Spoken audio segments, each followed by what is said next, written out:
dan dalam kebenaran menjelang hari kedatangan Dikau Tuhan, agar kehidupan kami tidak menjadi kehidupan yang sia-sia, yang hanya disediakan untuk dihukum, tetapi suatu kehidupan yang dapat layak di hadapan hadirat-Mu.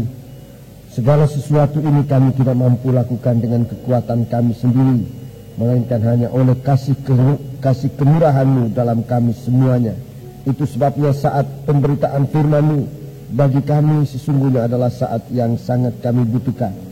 Sekalipun dari kami tidak ada kemampuan kami untuk mendengarkan firman-Mu yang maha mulia Tuhan, tetapi urapan Roh-Mu yang suci akan menolong kami. Sebab itu kasihanilah kami, curahkan Roh-Mu yang suci dalam kami masing-masing, menguasai pikiran dan hati kami, agar saat pemberitaan firman-Mu kami benar-benar dapat mendengar dan mengerti untuk kembali melakukan firman-Mu dalam kehidupan kami semuanya ini Tuhan.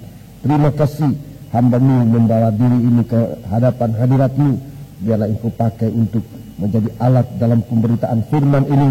Nyatakanlah kehendak-Mu di tengah-tengah kami sidang jemaat-Mu Bapa. Kuasa-kuasa kegelapan, roh jahat, setan yang selalu mengganggu, menggoda kami, Tuhan, bersatu hati kami panggil nama Engkau, berusir dia di dalam nama Tuhan Yesus Kristus. Segala roh jahat, setan, kami ikat, kami perintahkan kami semua dalam nama Yesus, pergi, darah Yesus yang berkuasa. Terima kasih Bapa, haleluya. Terima kasih, dalam nama Yesus kami naikkan doa dan penyembahan kami, haleluya, amin.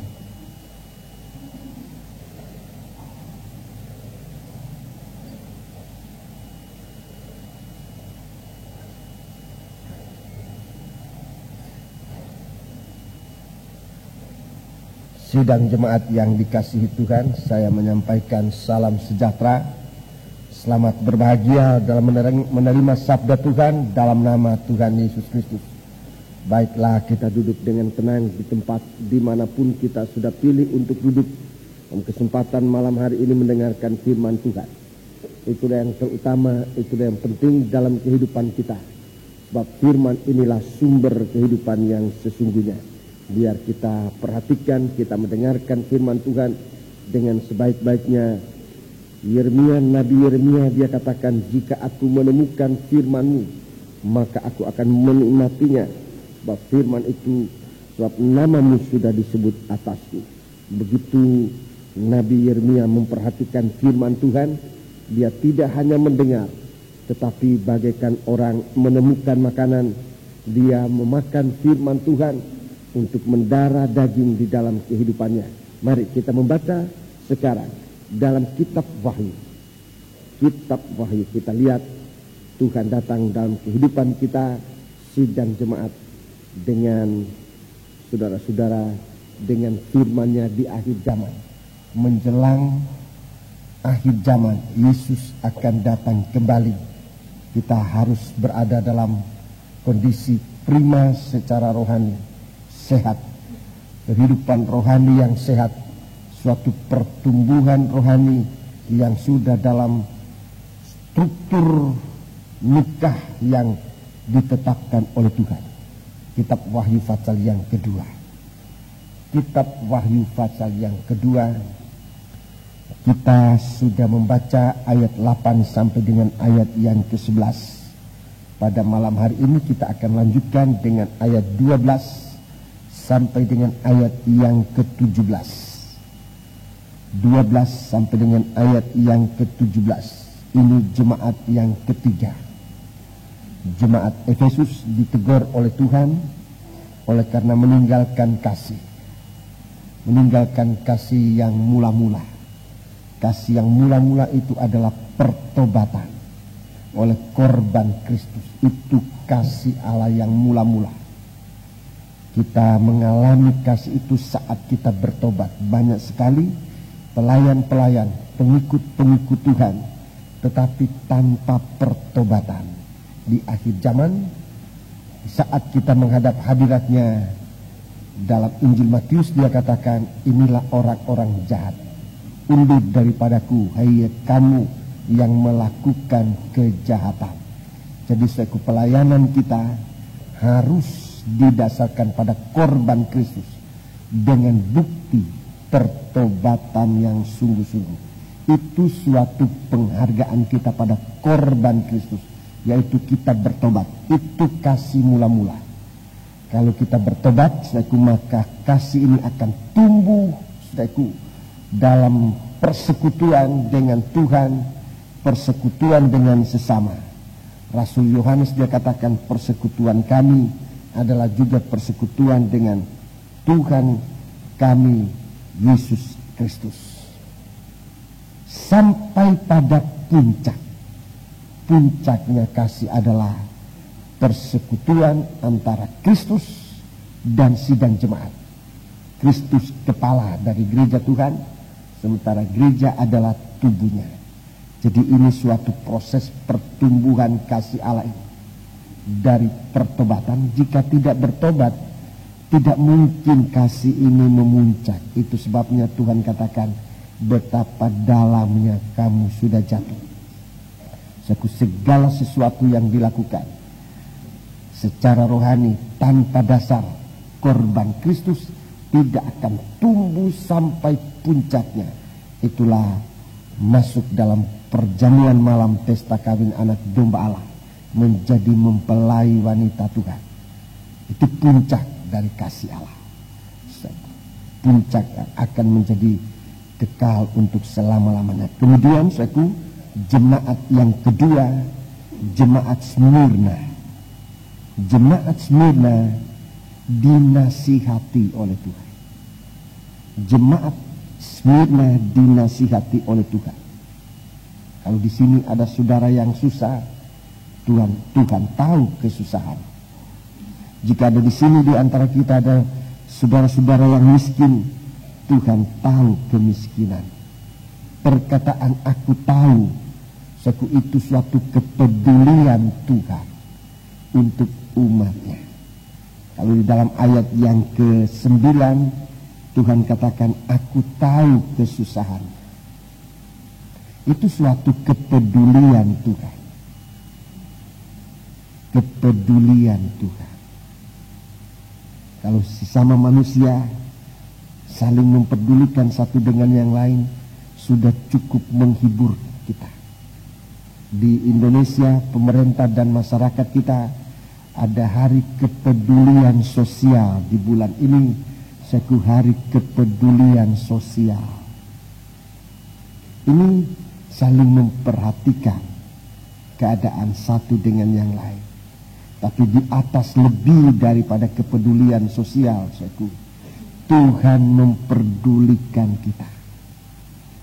Bagi saudara yang dalam keadaan kesusahan, oleh karena apapun juga, aku tahu kesusahanmu, kata Tuhan.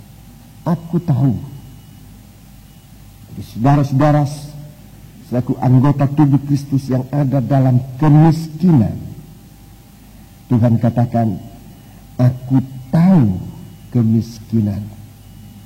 Bukan Tuhan membiarkan kita.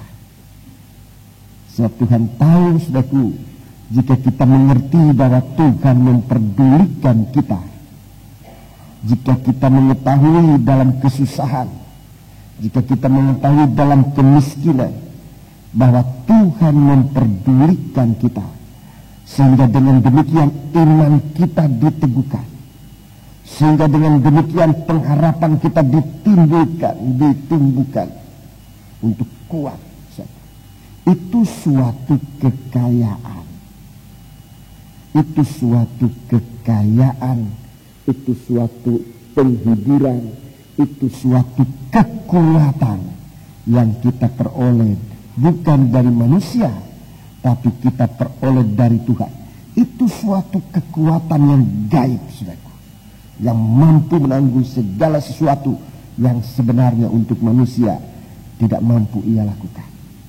Beberapa waktu, saudaraku, kalau kita merenungkan kembali masa lalu kita, di saat kita dalam percobaan, di saat kita dalam kemiskinan, di saat kita dalam mara bahaya, kalau kita hitung dan perhatikan dengan baik-baik, kita akan menjadi kagum di saat itu. Bagaimana kita bisa menerobos, Bagaimana kita bisa menanggung segala sesuatu itu. Bagaimana kita bisa lolos dalam penderitaan itu untuk sampai pada hari ini bisa bertahan. Sekarang kita tahu jawabannya. Tuhan tahu kesusahanmu di waktu itu. Tuhan tahu kemiskinanmu di waktu itu. Seperti Tuhan tahu kesusahanmu di masa lalu, demikian juga Tuhan tahu kesusahanmu hari ini. Seperti Tuhan tahu bagaimana Tuhan tahu kemiskinanmu di masa lalu, demikian juga Tuhan tahu kemiskinan pada hari ini. Dan jika kita mengerti kepedulian Tuhan dalam kehidupan kita, maka ini suatu kekuatan, suatu kekayaan. Engkau difitnah oleh orang yang menyebut dirinya orang Yahudi, ini artinya orang pilihan. Orang Yahudi ini orang pilihan Tuhan. Suatu derita yang juga diderita di hari-hari ini. Kalau kita difitnah oleh orang-orang yang menyebut dirinya orang Yahudi, artinya orang-orang dipilih Tuhan, orang-orang dipakai oleh Tuhan. Tetapi yang sebenarnya tidak demikian. Sebaliknya mereka adalah jemaah iblis. Jadi di masa yang lalu sampai di masa sekarang ini, kalau kita tahu kepedulian Tuhan itu, gunanya sebagai suatu kekuatan dan kemampuan untuk mengarungi hidup masa depan ini. Ayat 10. Ini nasihat. Jadi kepedulian Tuhan di masa lalu sampai pada hari ini merupakan suatu nasihat Tuhan, sebagai suatu permanensi kekuatan yang Tuhan berikan kepada kita.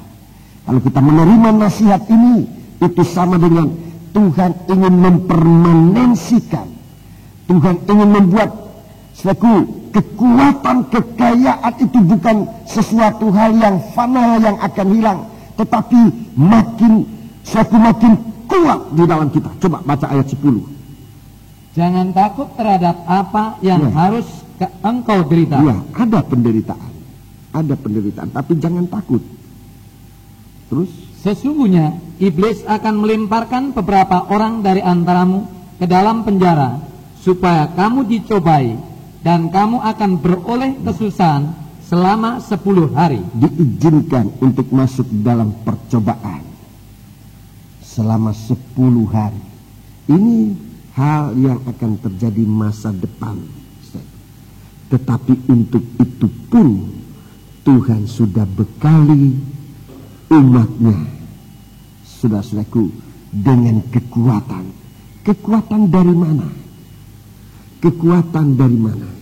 Kekuatan itu kekuatan dari Tuhan, yang bukan nanti Tuhan berikan, tetapi sudah Tuhan berikan di masa lalu. Dan sekarang ini tetap tidak dicabut oleh Tuhan. Dengan kekuatan itu kita akan gunakan untuk menghadapi segala sesuatu yang tidak enak di masa depan. Agar kita menjadi orang yang benar-benar tahan, teguh, menjadi pengikut-pengikut Tuhan. Jadi kita tidak menjadi seorang yang bisa mundur meninggalkan Tuhan. Sebab dalam surat Ibrani dikatakan, dalam surat Ibrani pasal 10, orang percaya hidup oleh iman.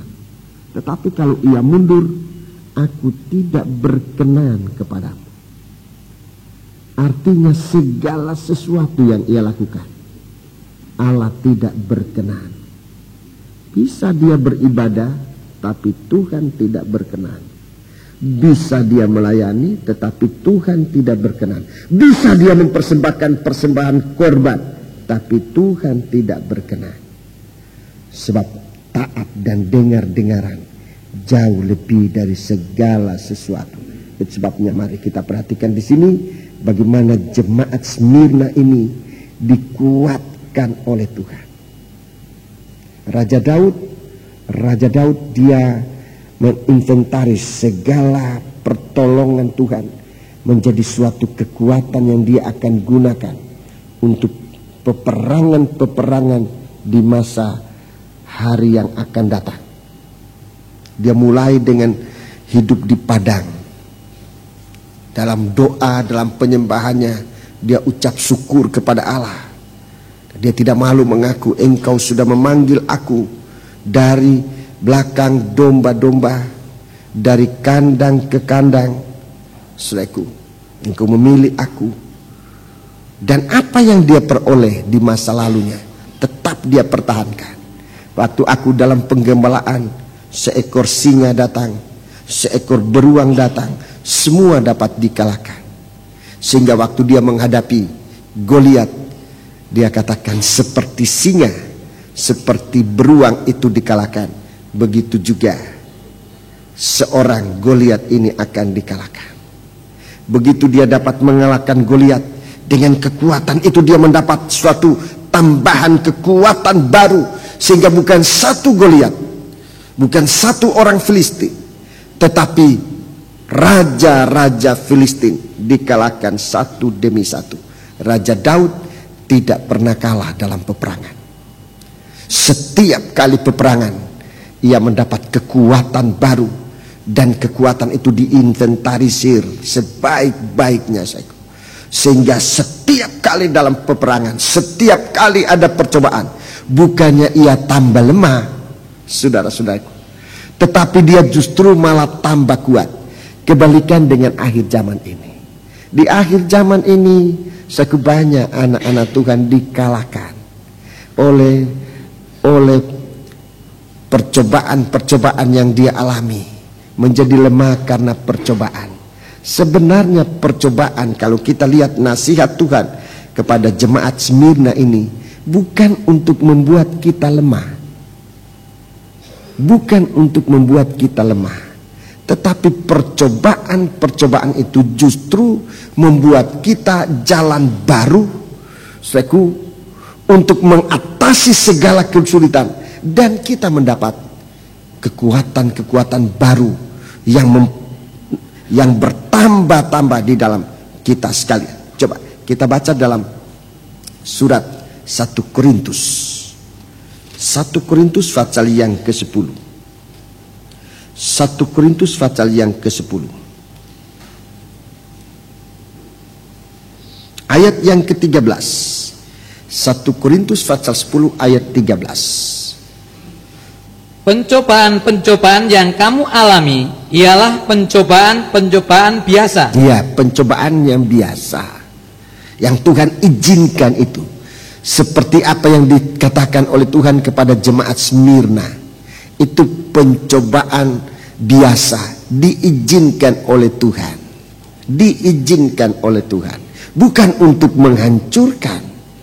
Ulangi ayat 13. Pencobaan-pencobaan yang kamu alami ialah pencobaan-pencobaan biasa. Iya, biasa. Yang tidak melebihi kekuatan manusia. Tidak melebihi kekuatan manusia. Sebab Allah setia, dan karena itu Ia tidak akan membiarkan kamu dicobai melampaui kekuatan. Ia tidak akan membiarkan kamu. Aku tahu, Tuhan katakan, aku tahu kesusahanmu, aku tahu kemiskinanmu, aku tahu bahkan pencobaan-pencobaan yang datang, Tuhan pun ketahui. Aku tahu.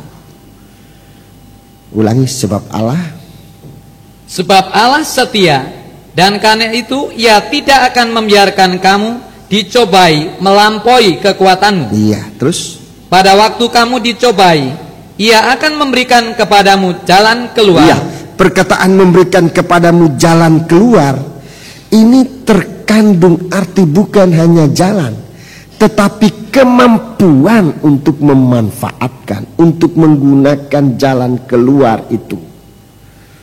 Ada jalan, ada kekuatan untuk keluar dari pencobaan yang membelenggu. Ulangi, pada waktu kamu dicobai, Ia akan memberikan kepadamu jalan keluar. Memberi jalan keluar, memberi kekuatan. Terus sehingga kamu dapat menanggungnya.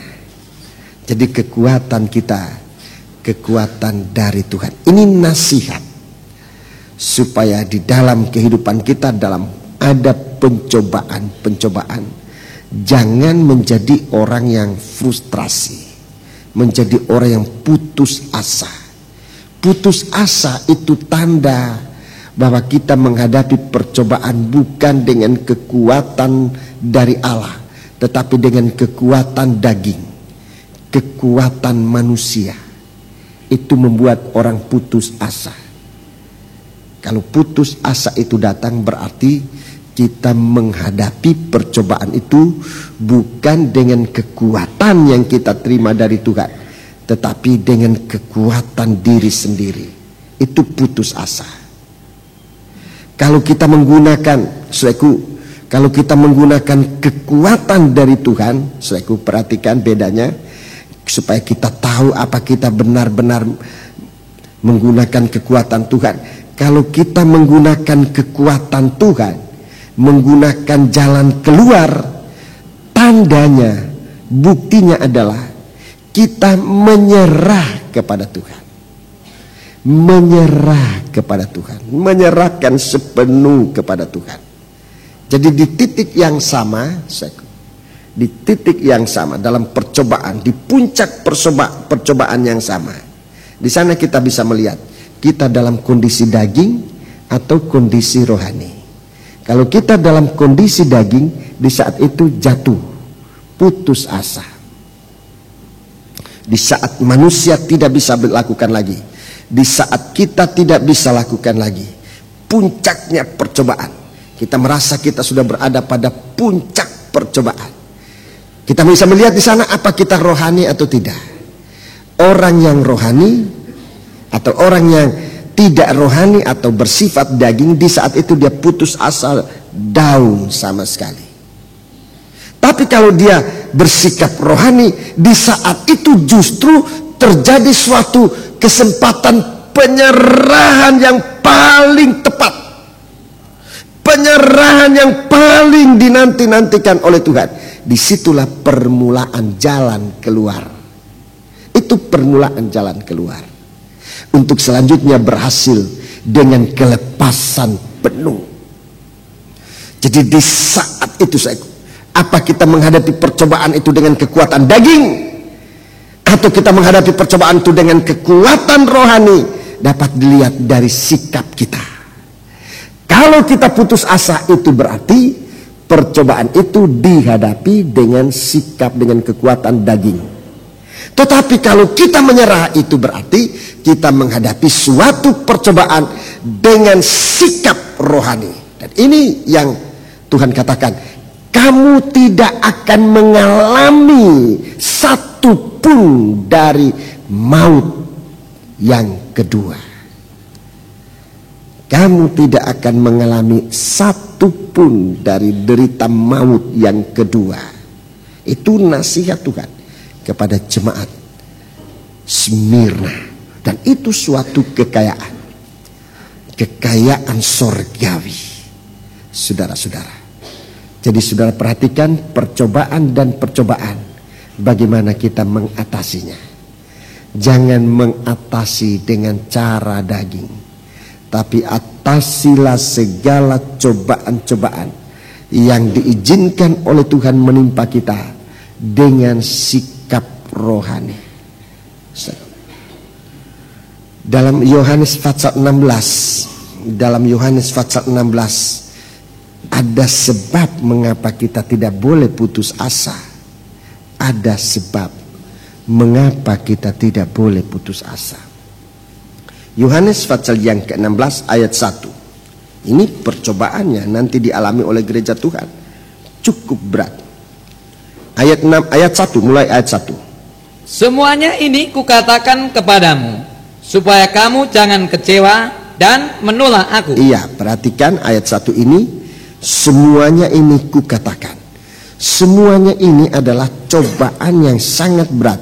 Saudara bisa baca mulai ayat 18 pasal 15 Yohanes ini, ayat 18 sampai dengan ayat 27. Saudaraku, ini bagian gereja Tuhan menghadapi sikap dunia yang membenci gereja Tuhan. Begitu dahsyat, begitu hebat. Kamu dibenci tanpa sebab. Ini cobaan yang cukup berat, sangat berat. Tapi Tuhan katakan, semuanya ini kukatakan kepadamu supaya kamu jangan kecewa dan menolak aku. Dalam studi Injil Yohanes, saya mengatakan dalam firman Tuhan mengenai hal ini. Ini kecewa adalah penyakit rohani yang tidak bisa diobati lagi. Anak Tuhan kalau dia terserang dengan penyakit yang namanya kecewa, itu bagaikan penyakit yang tidak ada obatnya. Tuhan katakan, aku katakan ini supaya kamu jangan diserang penyakit kecewa itu. Itu bahaya sekali. Orang kecewa itu adalah orang yang sudah kalah. Tidak usah diperangi, tidak usah dihantam, dia sudah kalah. Sebabnya kita perhatikan ayat 2, perhatikan ayat 2 diulangi oleh Tuhan. Kamu akan dikucilkan, bahkan akan datang saatnya bahwa setiap orang yang membunuh kamu akan menyangka bahwa ia berbuat bakti bagi Allah. Iya, ini begitu hebat. Orang membunuh kamu, dia anggap dia sudah berbuat bakti kepada Allah. Demi ibadahnya kita menjadi korban. Terus mereka akan berbuat demikian karena mereka tidak mengenal baik Bapa maupun aku. Karena dia tidak mengenal Bapa maupun aku, Allah Anak. Ini sebabnya suku derita ini. Tetapi tadi saya katakan, Tuhan katakan jangan takut. Sebab Tuhan memperdulikan kita. Jangan takut sebab Tuhan memelihara kita. Ayat 32, ini sebabnya mengapa Tuhan katakan kita tidak usah kecewa. Ayat 32.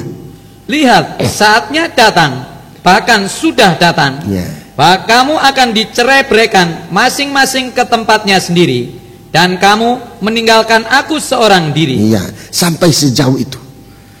Sampai sejauh itu. Kalau kita ini masih berkumpul, puji Tuhan. Puji Tuhan. Apalagi kalau masih ada kesempatan PPI, puji Tuhan. Kalau masih ada kesempatan kebaktian persekutuan itu, puji Tuhan. Sebab satu waktu, saudaraku, mungkin orang 2 kumpul tidak boleh. Masing-masing akan datang bahwa kamu dicerai-beraikan masing-masing ke tempatnya sendiri, dan juga meninggalkan aku seorang diri. Terus, namun aku tidak seorang diri, sebab Bapa menyertai aku. Ini sebab kita tidak perlu harus kecewa atau putus asa. Sebab nomor 1, Bapa menyertai aku. Sebegitu juga Bapa dan Anak menyertai umatnya, menyertai sidang jemaatnya. Kita tidak sendiri, kita tidak seorang diri. Seandainya diizinkan, tidak ada 2 orang berkumpul, saudaraku, Tuhan ingatkan, seperti Bapa tidak seorang diri, begitu juga di saat itu kita tidak seorang diri. Saudara percaya? Saudara percaya ini? Saya ulangi ini, saudaraku. Jika saatnya diizinkan, tidak boleh berkumpul 2 orang karena Tuhan. Seandainya itu diizinkan terjadi, masing-masing harus berdiri sendiri. Tuhan katakan tidak sendiri. Seperti Yesus, dia tidak seorang diri, melainkan dia dengan Bapa dan dengan Rohnya yang suci. Demikian juga kita nanti, kita tidak seorang diri, tapi kita disertai oleh Bapa, disertai oleh Anaknya, dan kuasa dan dalam persekutuan Roh Kudus. Kita tetap menjadi satu. Itu sebabnya jangan tinggalkan kebaktian sebelum kebaktian berakhir betul. Sebab setiap kali akhir kebaktian, doa terakhir supaya kita kembali. Seandainya terjadi tidak ada 2 orang berkumpul karena nama Tuhan, di saat itu kita tidak sendiri. Mengapa? Sebab saat ini kita sudah masuk dalam persekutuan dengan Bapa dan dengan Anaknya dan dengan Rohnya yang suci. Itu dalam surat Yohanes. Aku tidak seorang diri di saat itu. Ini sebab mengapa kita tidak usah putus asa. Sebab kita tidak seorang diri. Di saat puncaknya percobaan. Seperti yang dialami oleh jemaat Smyrna itu. Dia bukan seorang diri. Justru di saat itu persekutuan dengan Bapa dan dengan anaknya Yesus Kristus dan Roh yang Kudus. Di situ makin dikuatkan. Haleluya. Sebab yang kedua, ayat 33. Semuanya itu kukatakan kepadamu, supaya kamu beroleh damai sejahtera dalam aku. Ya, jadi kalau kita dalam keadaan begini, kalau kita mengetahui kita persekutu, kita beroleh damai sejahtera. Dalam percobaan ini yang kita butuhkan damai sejahtera. Dalam studi Injil Yohanes ini dulu saya dalam firman Tuhan menyampaikan kepada sidang jemaat, kepada kita sekalian. Kalau saudara ingat, saudaraku, saya akan membaharui ulang apa yang saya katakan. Dalam percobaan mohon ini damai di hati, damai sejahtera dari Allah. Damai sejahtera dari Allah. Banyak kali kalau kita lapar, kita mohon Tuhan berikan kami roti. Memang Tuhan kasih roti bisa. Tetapi yang lebih tinggi dari roti yang dapat mengatasi laparnya perut ini adalah kalau dalam suasana lapar kita bisa damai dengan Allah. Itu jauh lebih kuat dari waktu kita kenyang. Di saat kita menderita percobaan apapun juga, kita mohon Tuhan berikan aku damai sejahtera. Waktu aku dalam kemiskinan, Tuhan berikan aku damai sejahtera. Bukan berarti saudara salah kalau mendapat uang, tidak. Mendapat harta, tidak. Tetapi lebih dari uang, lebih dari harta adalah kalau di dalam suasana miskin, kita damai di hati dengan Allah.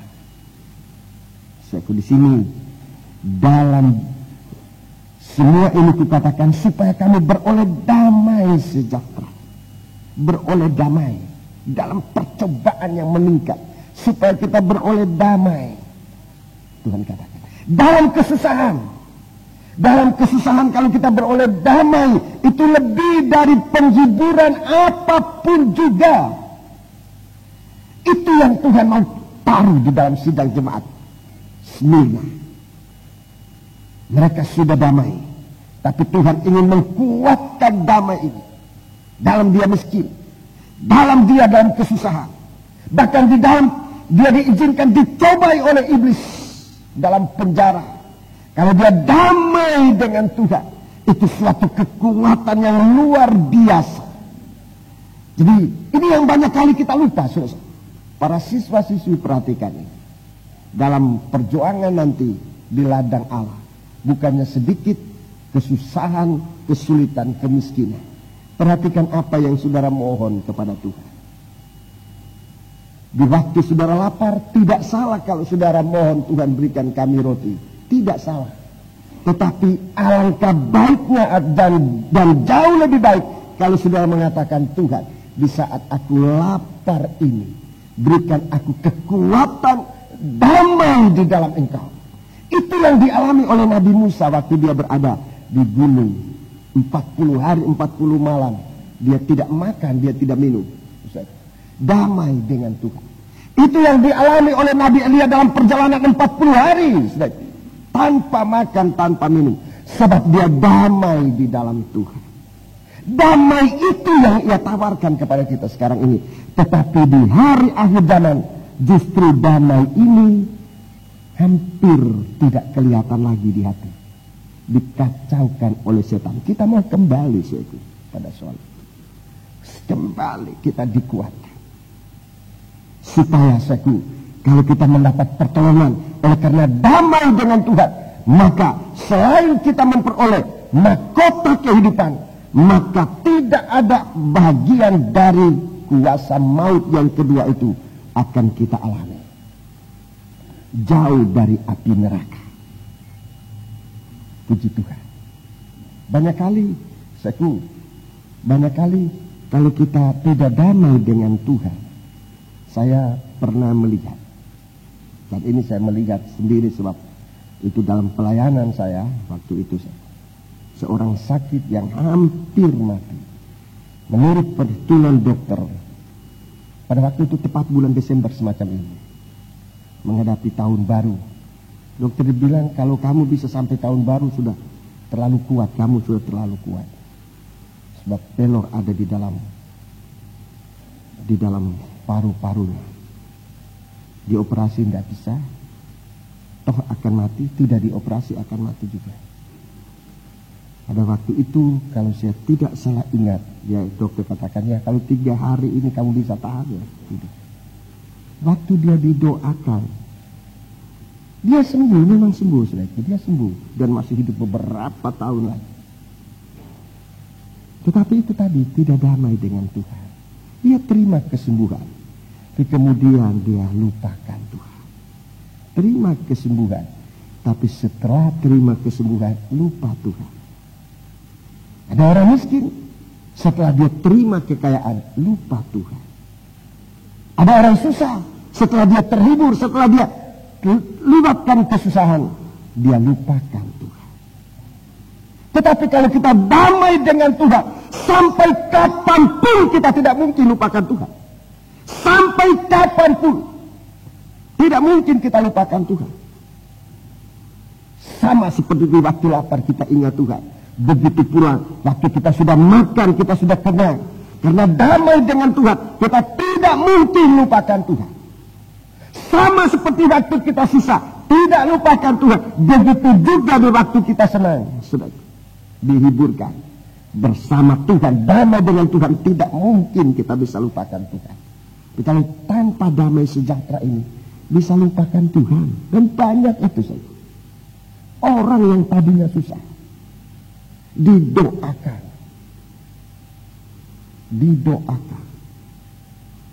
kemudian tertolong, lupa Tuhan.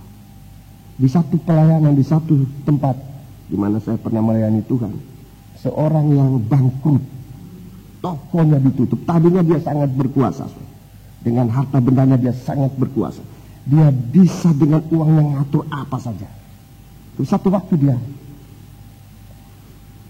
bangkrut. Waktu itu saya masih dalam permulaan pelayanan menjadi gembala. Menemukan seorang yang putus asa ini di dalam hatinya dia katakan, kalau toko saya ini bisa dibuka kembali, saya ikut Tuhan. Itu di hatinya. Yang tadi yang sakit hampir sama perkataannya.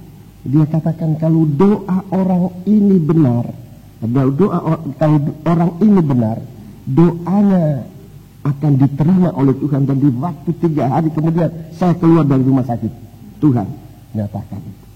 Tetapi damai tidak ada. Begitu juga dengan orang yang kaya, yang kemudian menjadi miskin. Dia memikir-mikir, kalau toko saya ini dibuka kembali, saya mau ikut Tuhan. Benar, tokonya dibuka kembali. Sempat diberkati oleh Tuhan. Dan mula-mula, saudaraku, kalau waktu dia sudah mulai diberkati oleh Tuhan, kalau memberi tidak tanggung-tanggung, saudaraku. Waktu itu saya seorang diri, kemudian saya menikah. Kalau dia kirim bakwan, tidak 10 biji. Satu waskomnya dia kasih. Orang itu, kalau korban luar biasa banyak di waktu itu. Tetapi makin lama yang namanya tidak damai dengan Tuhan, dia mulai ingin mau menguasai cara pelayanan dalam sidang jemaat. Akhirnya dia menderita lagi. Saya kasih tahu ini, maaf saudara-saudaraku, kalau saudara itu ada di tengah-tengah kita, bukan untuk mempermalukan, tetapi sebagai suatu nasihat agar orang lain tertolong dengan pengalaman saudara. Ini maksudnya. Jadi begitu, saudara. Dalam percobaan, mohon damai dengan Allah. Mohon damai dengan Tuhan. Berdamai dengan Tuhan. Lanjut baca. Damai sejahtera. Dalam dunia kamu menderita penganiayaan. Dalam dunia kita menderita penganiayaan. Tetapi kuatkanlah hatimu. Kuatkanlah hatimu. Aku telah mengalahkan dunia. Aku telah mengalahkan dunia. Jadi dengan dua fakta ini, dengan dua fakta ini, pertama, aku menyertai kamu. Itu fakta pertama.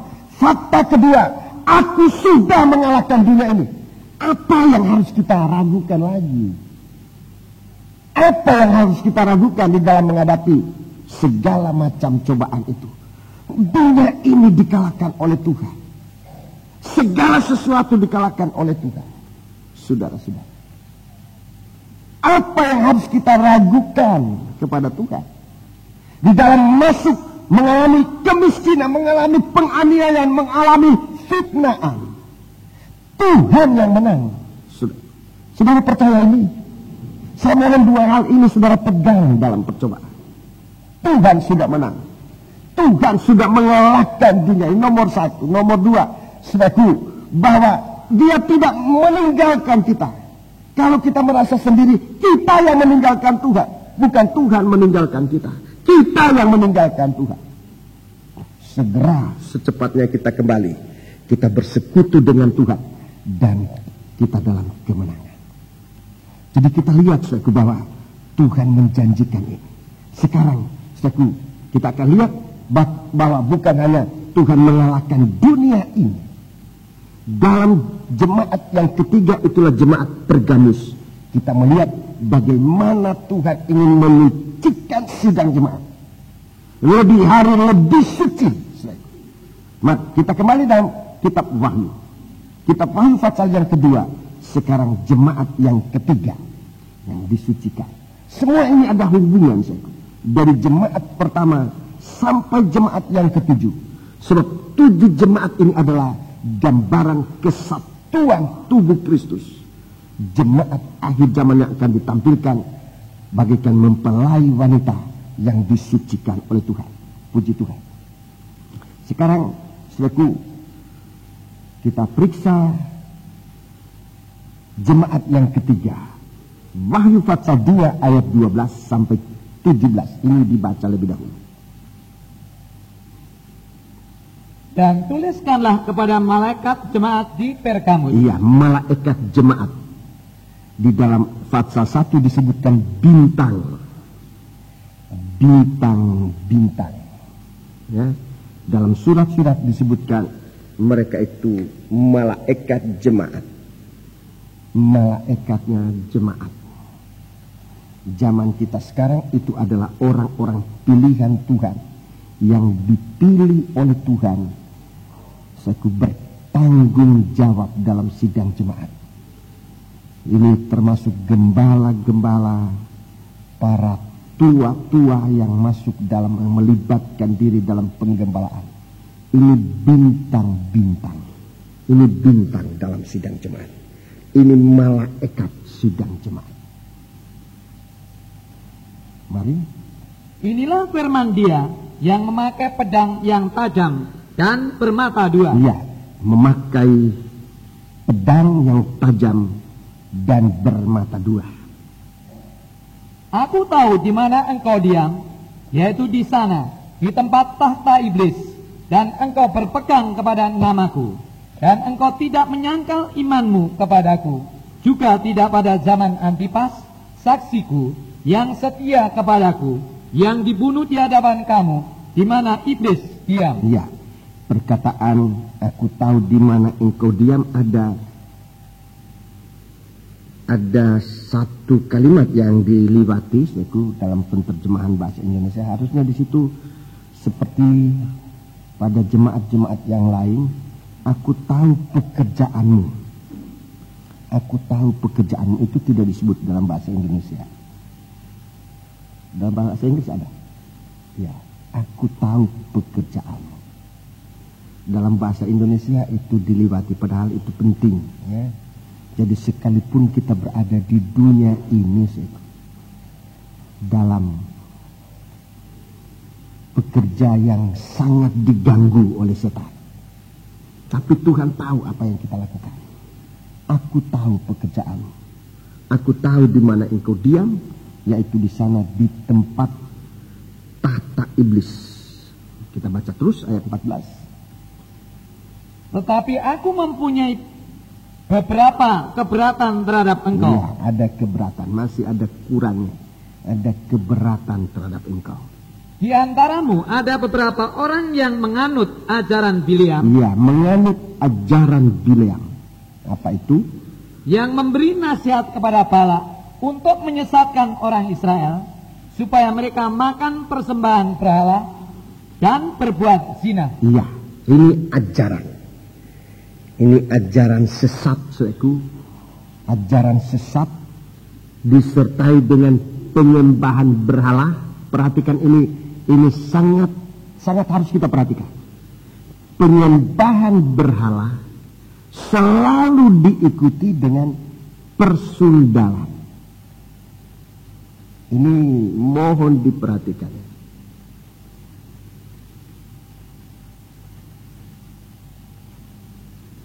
Dalam pelayanan banyak kita bisa melihat itu. Di mana terjadi pemberhalaan, di sana berkecamuk roh ini, namanya roh jina, roh persundalan, roh perjinaan. Dan roh perjinaan itu, roh sundal itu, roh najis. Roh najis itu, jangan saudara lengah, jangan saudara pikir bahwa roh najis ini, oh saya bisa jatuh berzina kalau wanita itu cantik, wanita itu muda, atau orang itu kaya, pria itu gagah, masih muda. Itu kita jaga jangan sampai jatuh perzinahan. Roh najis ini, dia tidak pilih orang kaya, orang miskin, orang jelek, orang apa saja, tua, muda, anak kecil, siapa saja lainnya dia masuk di situ. Ini roh. Ini bukan perbuatan daging biasa. Ini perbuatan daging yang dikuasai oleh roh. Jadi dimanapun roh itu ada, apa dia tua, apa dia muda, apa dia cantik, apa dia jelek, apa dia apapun keadaannya, saudaraku. Kalau roh najis itu sudah menguasai orang, itu saudaraku, persundalan pasti terjadi. Jadi kita harus waspada. Harus waspada. Oh enggak apa-apa, itu kok saya anggap mama saja, sudah tua. Jaga, hati-hati. Bukan saya katakan tidak boleh bantu orang tua. Hati-hati. Oh itu kita sudah anggap saudara kok itu. Anggap saudara, anggap saudara. Kalau roh najis masuk di situ hancur. Saudara itu akan hancur. Oh itu saya pegang-pegang biasa, saya anggap saudara kok enggak apa-apa. Sekarang ini memang sulit, saudara. Laki dengan wanita bisa jatuh dalam persundalan. Laki-laki dengan laki-laki bisa jatuh dalam roh. Apa namanya? Homo. Perempuan dengan perempuan. Lengket terus perempuan dengan perempuan. Itu kok saya anggap adik. Berapa banyak yang jatuh di dalam roh lesbian karena lengah. Yang paling tepat adalah suami istri. Kalau mau suami istri, mau apa? Kalau mau suami istri, nggak bisa lesbian, nggak bisa homoseks, nggak bisa zina. Itu sebabnya kita harus memperhatikan hidup ini. Kalau saudara diizinkan Tuhan masuk dalam nikah, jangan permainkan nikah itu. Itu suatu karunia Tuhan. Kalau Tuhan karuniakan saudara satu nikah, apalagi nikah yang diberkati oleh Tuhan, jangan permainkan nikah itu. Coba bayangkan nasibnya seorang yang single, seorang diri. Dia berteman dengan perempuan dituduh lesbian itu. Coba bayangkan seorang janda. begitu menderita, serba salah. Dia penampilan sedikit ini, wah ini sudah ini. Dia tidak penampilan ini, wah putus asa. Kasihan. Sebab itu saudara yang ada dalam nikah, mengapa harus sia-siakan nikah untuk terjun di dalam penderitaan? Tetapi bagi anak-anak Tuhan, seorang yang tidak menikah, Rasul Paulus dalam 1 Korintus pasal 7, baik dia seorang perawan, baik dia seorang janda, baik dia seorang duda, baik dia seorang jejaka, dia memperhatikan bagaimana hubungannya dengan Tuhan. Itu sebabnya ini yang harus kita jaga. Hubungan kita dengan Tuhan merupakan satu kekuatan bagi seorang yang hidup sendiri, merupakan satu penghiburan bagi seorang janda, bagi seorang duda, sehingga kita tidak perlu harus tinggal dalam cacatnya kita tanpa suatu pertolongan dari siapapun juga. Tuhan memperhatikan, aku tahu keadaan. Kita berada di tengah-tengah di mana iblis bertahta. Dunia ini di mana iblis bertahta. Semua gerak kita kalau salah, seorang suami istri kalau dia tidak hati-hati dalam geraknya, ini roh najis sudah siap. Seorang perawan kalau tidak hati-hati dengan sikapnya, roh najis sudah siap. Sebab ajaran Bileam ini sudah menjalar di mana-mana, saudara. Siapapun kita. Itu sebabnya kalau sudah baca, sudah catat saja dalam 1 Korintus pasal 7, Rasul Paulus dia jelaskan mengenai hal ini. Supaya kita menjaga, memperhatikan bagaimana kita hidup, hubungan kita satu dengan yang lain, sampai hubungan itu harus dilanjutkan dengan Tuhan. Jangan menikah tanpa Tuhan, saudara. Jangan menikah tanpa Tuhan. Itu sangat berbahaya. Haleluya. Dan ini suatu cacat. Suatu cacat. Aku mempunyai keberatan. Cacat di sini suatu keberatan. Suatu hal yang mengganjal hati Tuhan. Aku tahu pekerjaanmu, Tuhan katakan. Sekalipun engkau ada di tengah-tengah di mana iblis bertahta, seakan semua itu kelihatan jalan normal, jalan bagus, tapi aku ada keberatan bagimu. Memberi ini, roh namanya roh zina ini, seku menjadi ganjalan hati Tuhan untuk mendengar doa, untuk menerima pelayanan kita, untuk menerima ibadah kita. Kepada sidang jemaat, perlu saudara tahu, satu pokok doa gembalamu adalah supaya pelayananmu diterima oleh Tuhan, supaya ibadahmu diterima oleh Tuhan. Banyak yang kita doakan, tapi ini pokok doa yang tidak pernah saya lupa setiap hari, supaya ibadah sidang jemaat diterima oleh Tuhan. Tapi kalau hati Tuhan terganjal, ada keberatan. Suku doa siapapun juga. Seandainya Elia bangkit dan dia berdoa, saya kira Tuhan masih tetap geleng kepala. Sebelum keberatan ini dihapus, Tuhan tampil dengan pedang tajam. Pedang tajam ini yang dapat mengoperasi keberatan yang ada dalam hidup kita ini, yang membuat hati Tuhan begitu keberatan. Baca selanjutnya ayat 15. Demikian juga ada padamu orang-orang yang berpegang kepada ajaran pengikut Nikolaus. Sebab itu bertobatlah. Jika tidak demikian, aku akan segera datang kepadamu, dan aku akan memerangi mereka dengan pedang yang di mulutku ini. Siapa bertelinga, hendaklah ia mendengarkan apa yang dikatakan Roh kepada jemaat-jemaat. Barang siapa menang, kepadanya akan kuberikan dari mana yang tersembunyi, dan aku akan mengaruniakan kepadanya batu putih yang di atasnya tertulis nama baru, yang tidak diketahui oleh siapapun selain oleh yang menerimanya. Ya, selain dari orang yang menerimanya. Suatu batu putih, suatu nama. Puji Tuhan. Jadi kita lihat di sini, saudaraku, jemaat di mana berada di mana iblis bertahta. Kita menjadi tahu sekarang, saudaraku, iblis bertahta di atas roh persundalan. Iblis bertahta di atas roh persundalan. Dunia ini dijadikan oleh setan menjadi Babel.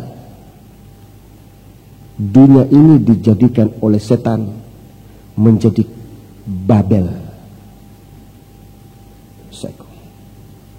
Dan dalam kitab Wahyu pasal 17 kita melihat, saudaraku, mari kita baca Wahyu 17, Wahyu 17, Wahyu 17.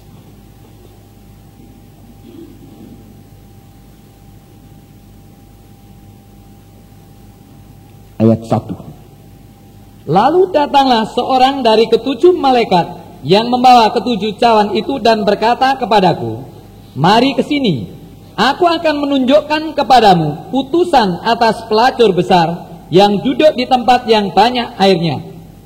Dengan dia raja-raja di bumi telah berbuat cabul, dan penghuni-penghuni bumi telah mabuk oleh anggur percabulannya.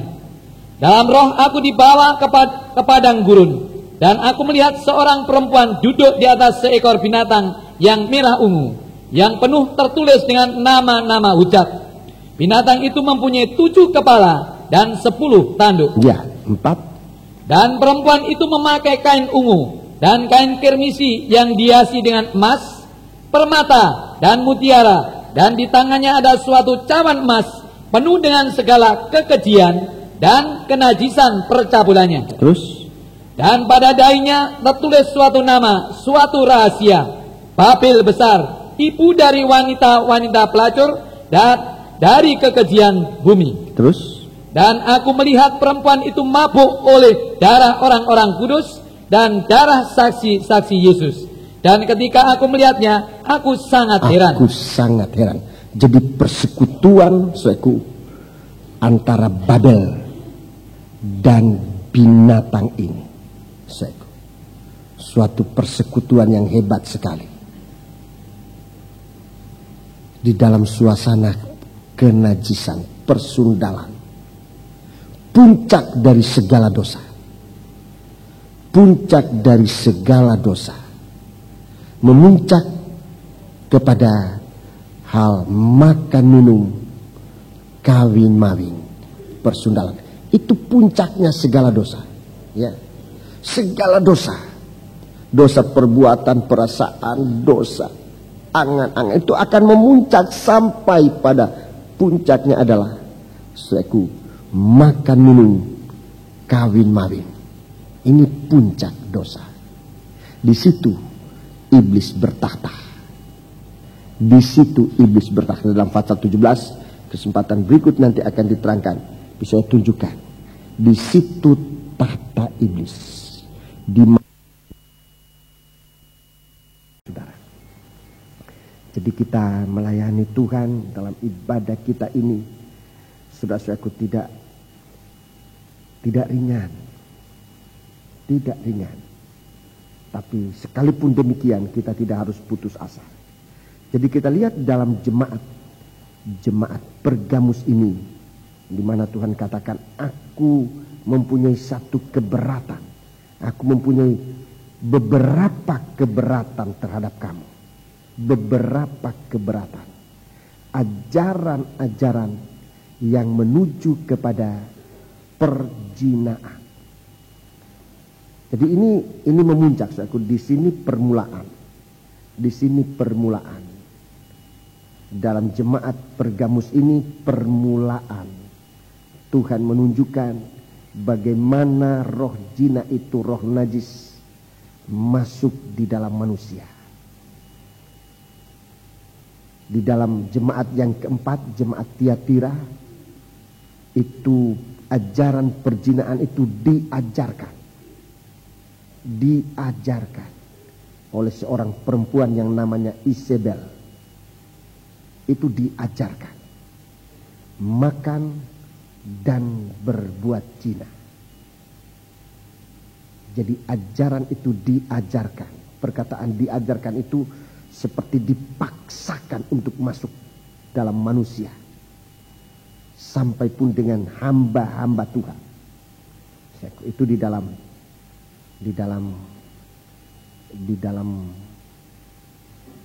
jemaat Tiatira, ya. Di Wahyu 17 tadi itu bukan ajaran lagi. Di sana sudah praktik kenajisan.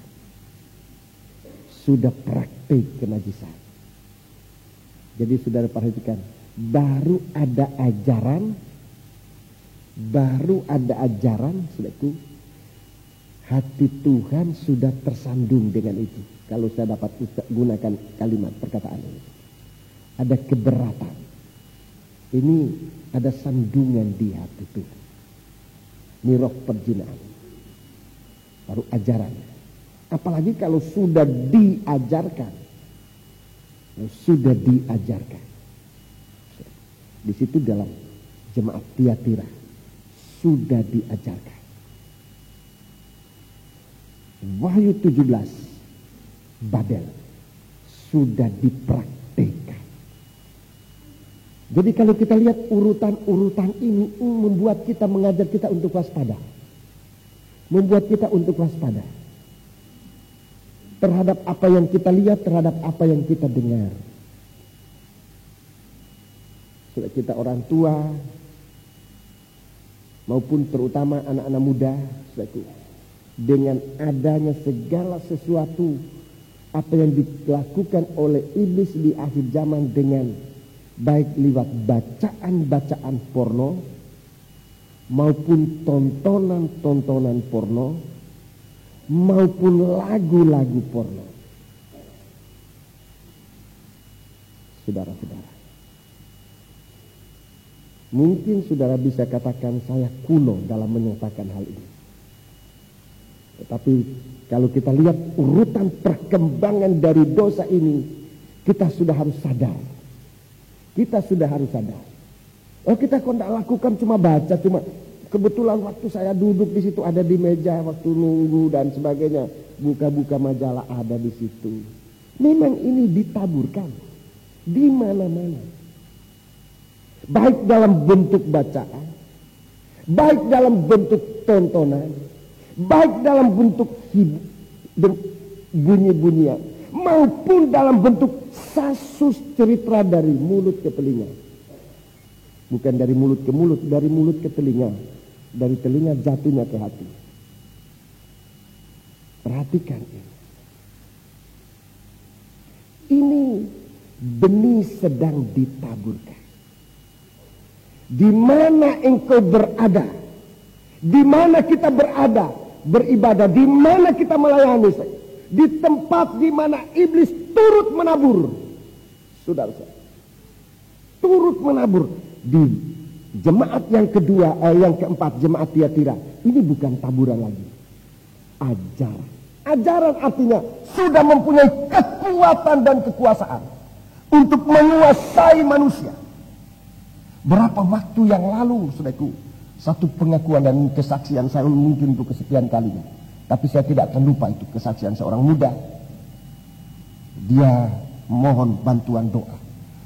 Sekali dia melihat satu gambar yang tidak bagus, gambar porno, saya gunakan aja istilahnya, dia bilang sulit keluar dari pikiran saya, dan sangat mengganggu hubungannya dengan Tuhan.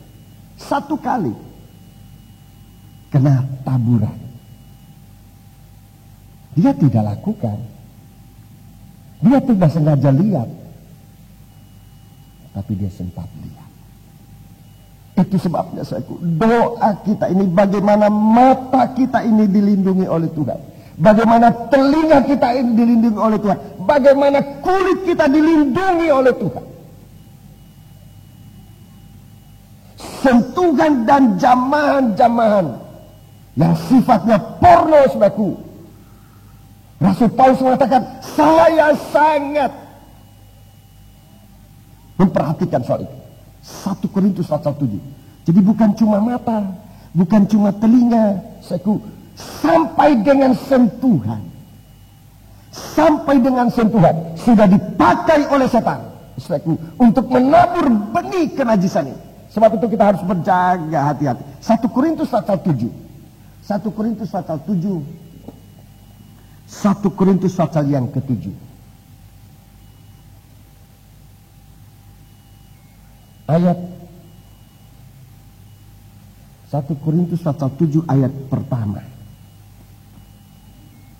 Dan sekarang tentang hal-hal yang kamu Dan sekarang tentang hal-hal yang kamu tuliskan kepadaku adalah baik bagi laki-laki kalau ia tidak kawin. Iya, kalau ia tidak kawin. Terus? Tetapi mengingat bahaya percabulan, baiklah setiap laki-laki mempunyai istrinya sendiri, dan setiap perempuan mempunyai suaminya sendiri. Iya, ini perkataan tidak kawin ini sudah terlalu dihaluskan kalimatnya. Saya baca terjemahan lama, bahasa Indonesia terjemahan lama, mungkin dalam bahasa Inggris, dalam bahasa Belanda terjemahannya akan mungkin sama dengan ini. Ayat 1, menjawab segala pertanyaan di dalam suratmu itu, maka baiklah laki-laki jangan menyentuh perempuan. Jadi bukan jangan kawin, jangan menyentuh. Sentuhan ini pun kita harus jaga sesuci-suci mungkin.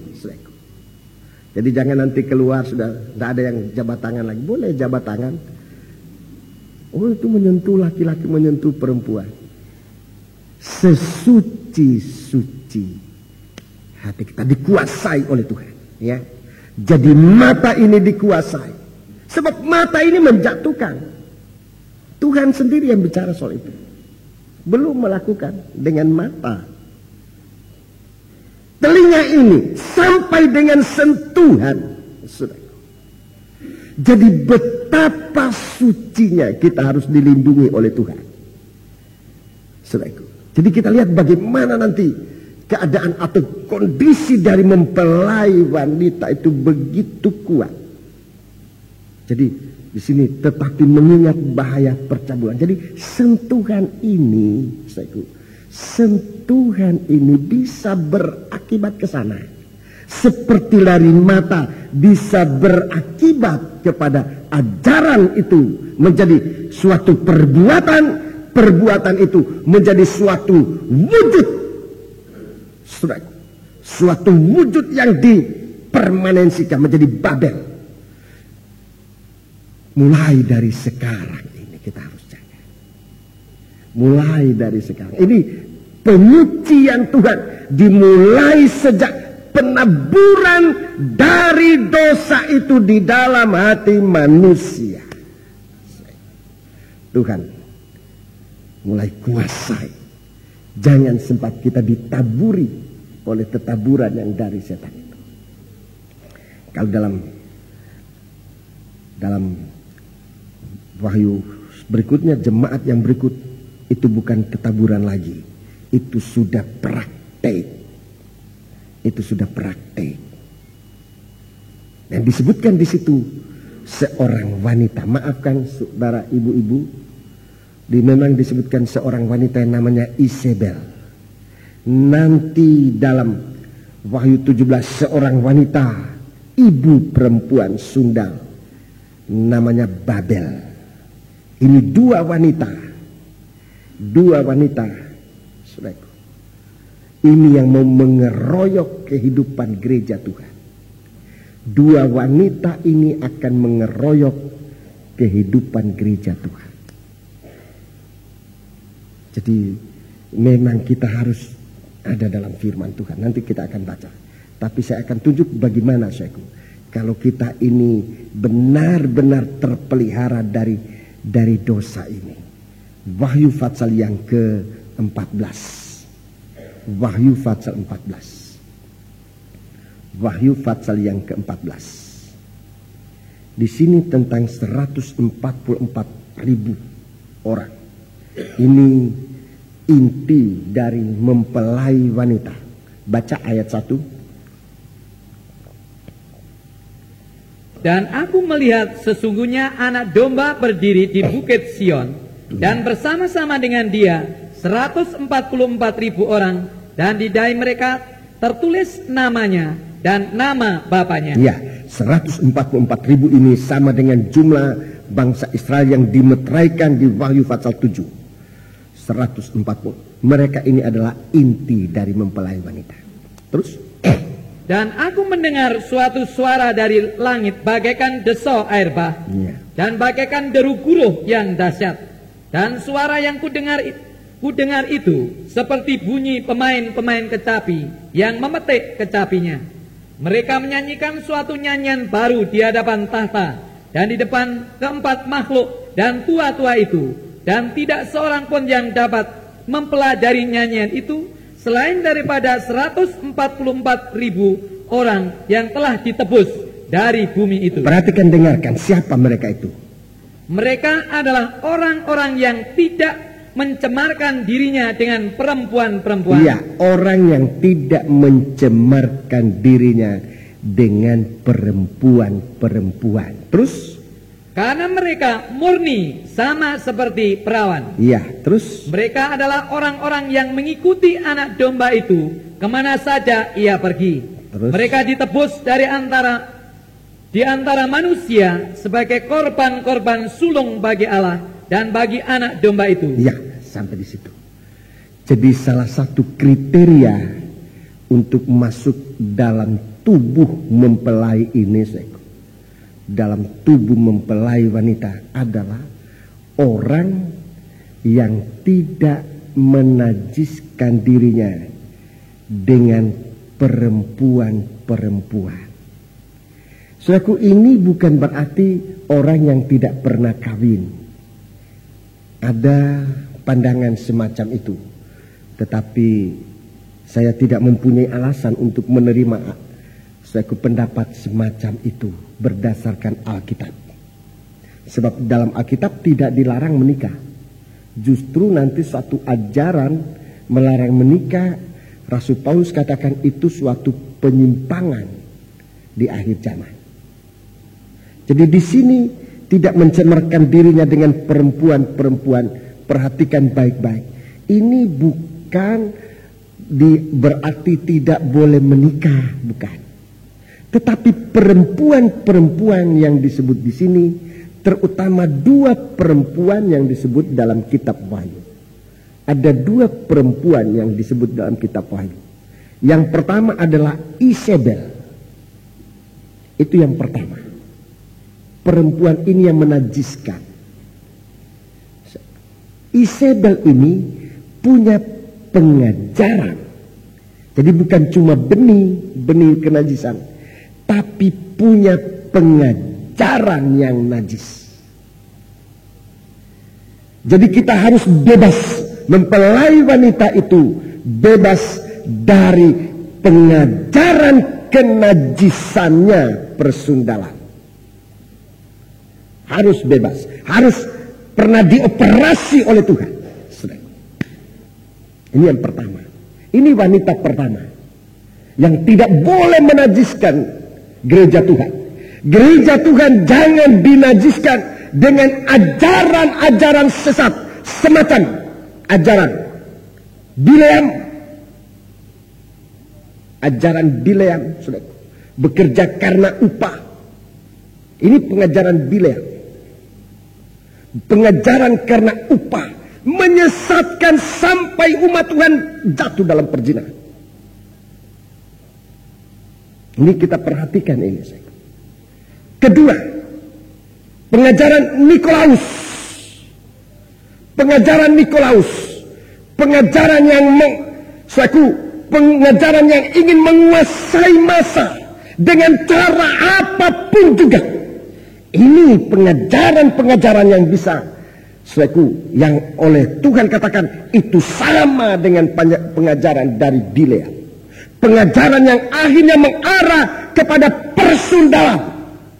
Ini yang ketiga, pengajaran yang diajarkan oleh Isabel.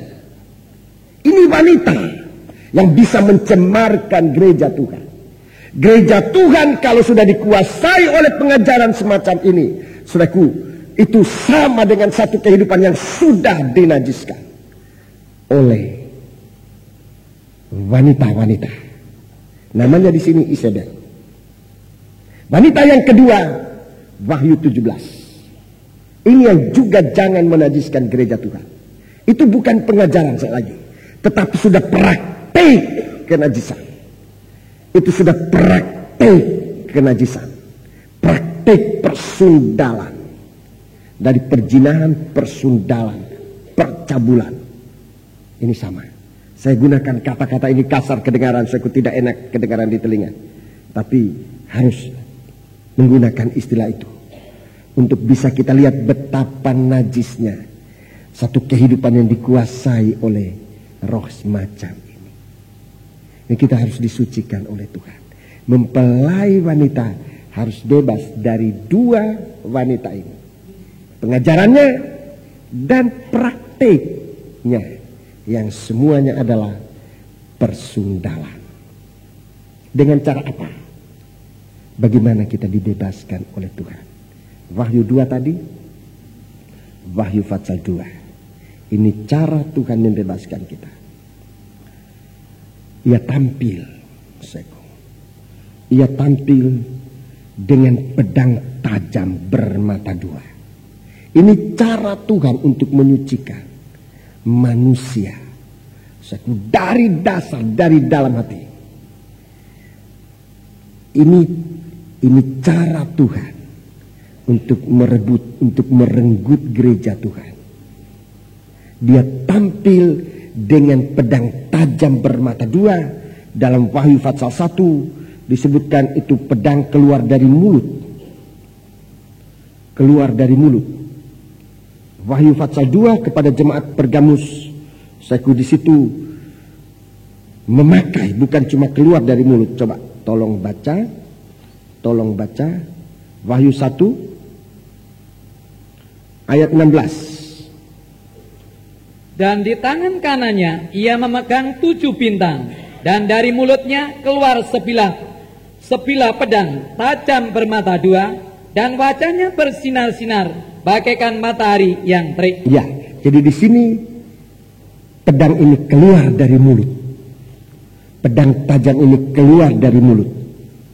Wahyu pasal 2 ayat 12. Ayat 12. Dan tuliskanlah kepada malaikat jemaat di Pergamus. Ya. Inilah firman Dia yang memakai pedang yang tajam dan bermata dua. Jadi di sini bukan pedang itu hanya keluar, tapi sudah dipakai. Sudah dipakai. Pedang ini sudah dipakai. Jadi sekali pedang itu keluar, saudaraku, pedang itu tidak kembali sebelum pedang itu dipakai. Sekali firman Tuhan sudah disampaikan. Perjanjian lama, nabi-nabi mengatakan firman itu tidak kembali kosong. Sekali pedang itu sudah keluar, sekali pedang itu sudah dihuluskan, dia tidak akan dikembalikan ke sarung kembali sebelum pedang itu digunakan. Ini saudaraku, bagaimana perkasanya Tuhan dalam penyucian. Bagaimana perkasanya Tuhan dengan firman. Sekali pedang itu sudah keluar dari mulut, pedang itu tidak kembali sebelum pedang itu dipakai. Ibrani pasal 4. Kita lihat bagaimana cara pedang ini bekerja. Jadi saya akan tunjukkan ayat-ayat bagaimana Tuhan menggunakan pedang ini. Ibrani pasal yang keempat. Surat Ibrani pasal yang keempat. Ibrani pasal yang keempat. Ibrani pasal 4 ayat 12. Ini pedang. Sekali pedang ini sudah keluar dari mulut, dia akan bekerja mengoperasi gerejanya. Sampai gereja Tuhan itu benar-benar ditampilkan dalam keadaan yang sempurna. Sebab firman Allah hidup dan kuat dan lebih tajam daripada pedang bermata dua manapun. Ya, lebih tajam dari pedang bermata dua manapun. Ia menusuk amat dalam sampai memisahkan jiwa dan roh, sendi-sendi dan sumsum. Ia sanggup membedakan pertimbangan dan pikiran hati kita. Ya, jadi ini firman Allah. Dia tajam. Dia menusuk amat dalam. Dia mengetahui sampai sedalam-dalam hati manusia. Begitu tajamnya firman Tuhan itu. Dia mencari sampai di dalam sumbernya segala dosa. Jadi dia tidak hanya mengoperasi gejala, tetapi dia mengoperasi sampai pada akar dosa itu. Amat dalam. Dia menusuk amat dalam sampai memisahkan jiwa dan roh, sendi dan sumsum, sampai ia membedakan pertimbangan dan pikiran hati orang. Baru ada di dalam hati Tuhan sudah tahu. Dalam cerita, dalam Injil Tuhan, sering Tuhan katakan Tuhan tahu apa yang ada di dalam hati muridnya, apa yang ada di dalam hati mitra bicaranya. Dia katakan dia tahu apa yang ada. Tapi dalam Injil Matius pasal yang ke-15, saya disebutkan di sana apa yang ada di dalam hati. Ini yang dituju oleh firman Allah. Ini yang dituju oleh firman Allah. Saudara perhatikan, setiap kali firman Allah kena pada akar ini, hati manusia sakit. Kalau firman Allah menusuk sampai di akar ini, banyak manusia hatinya sakit. Tapi kalau saudara merasakan sakitnya, itu berarti saudara sedang dioperasi oleh Tuhan untuk membuat saudara jadi suci, bukan untuk membinasakan. Saudara taruh tanda pada Ibrani pasal 4 ini, sebab kita masih akan kembali. Kita membaca di dalam Injil Matius pasal yang ke-15, ya. Injil Matius pasal yang ke-15. Saudara lihat, ini apa yang ada di dalam hati, yang ditusuk sampai itu menjadi sasaran dari firman Tuhan. Seringkali untuk hal ini kita tutup hati kita, jangan sampai kena firman.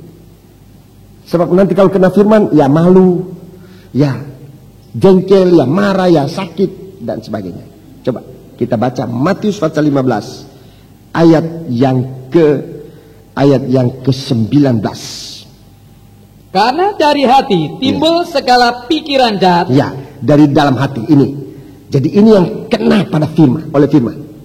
Kalau firman sedang beraksi, pikiran itu seringkali kita katakan disinggung. Sebetulnya bukan disinggung, kita sedang dioperasi. Oh, aku disinggung oleh firman. Firman tidak mau nyinggung-nyinggung begitu. Firman mau operasi. Bukan cuma nyinggung-nyinggung, dia tidak mau nyinggung-nyinggung. Sebab tidak ada gunanya. Firman kalau bekerja, dia mengoperasi. Sebab dia pedang tajam bermata dua. Dia mau mengoperasi.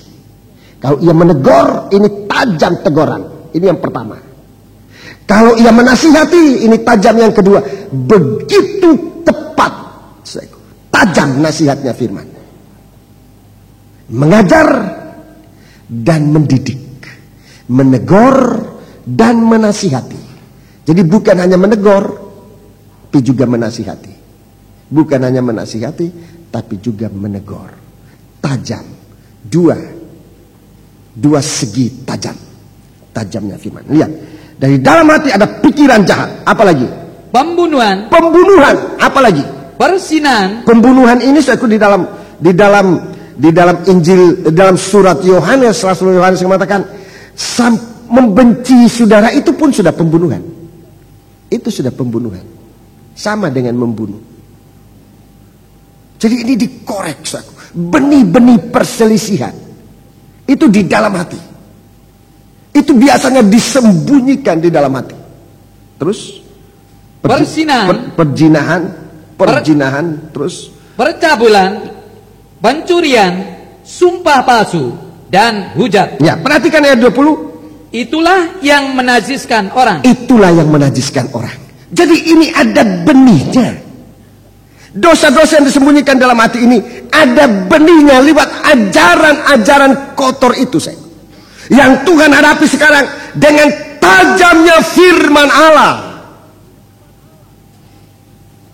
Tuhan hadapi dengan tajamnya firman Allah supaya gereja Tuhan jangan terus dinajiskan. Sebab ayat 20 mengatakan, itulah yang menajiskan orang. Kalau Yesus dalam Alkitab mengatakan itu menajiskan, itu betul-betul menajiskan. Dan tidak ada obat pembersihannya kecuali dengan tajamnya firman Allah. Untuk menghadapi gereja Tuhan yang sempat dinajiskan. Gereja Tuhan, kehidupan kita yang sempat dinajiskan oleh semacam ini, tidak ada pilihan lain kecuali Tuhan menggunakan tajamnya firman Allah.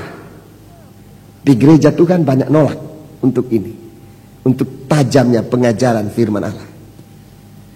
Tapi saya yakin, gereja Tuhan yang menolak tajamnya ajaran firman Allah nanti akan menyesal, dan penyesalan yang tidak bisa diatasi lagi, penyesalan yang tidak berguna.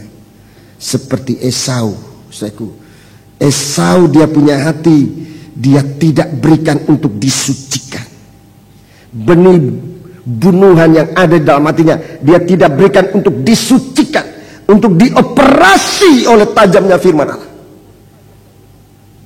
Ibrani pasal yang ke-12, Esau menjadi sangat menyesal, tapi penyesalan yang tidak berguna. Coba sudah lihat, hati yang tidak sempat dicapai oleh firman, hati yang tidak sempat dicapai oleh tajamnya firman yang menusuk amat dalam, saudaraku, itu nanti akan menyesal seperti Esau. Ibrani 12 ayat 15. Jagalah supaya jangan ada seorang pun menjauhkan diri dari kasih karunia Allah, agar jangan tumbuh akar yang pahit. Ini akar pahit, ini kepahitan di hati. Terus yang menimbulkan kerusuhan dan yang mencemarkan banyak orang. Ini kecemaran ini dari hati yang pahit, yang tidak pernah dijangkau oleh firman. Saul, dia mengeraskan hati. Esau, dia mengeraskan hatinya. Dia punya hati tidak pernah dicapai oleh firman Allah. 16. Janganlah ada orang yang menjadi cabul. Menjadi cabul. Atau yang mempunyai nafsu yang rendah seperti Esau. Iya, seperti Esau. Yang menjual hak kesulungannya untuk sepiring makanan. Terus. Sebab kamu tahu bahwa kemudian ketika ia hendak menerima berkat itu, ia ditolak. Ia ditolak. Sebab ia tidak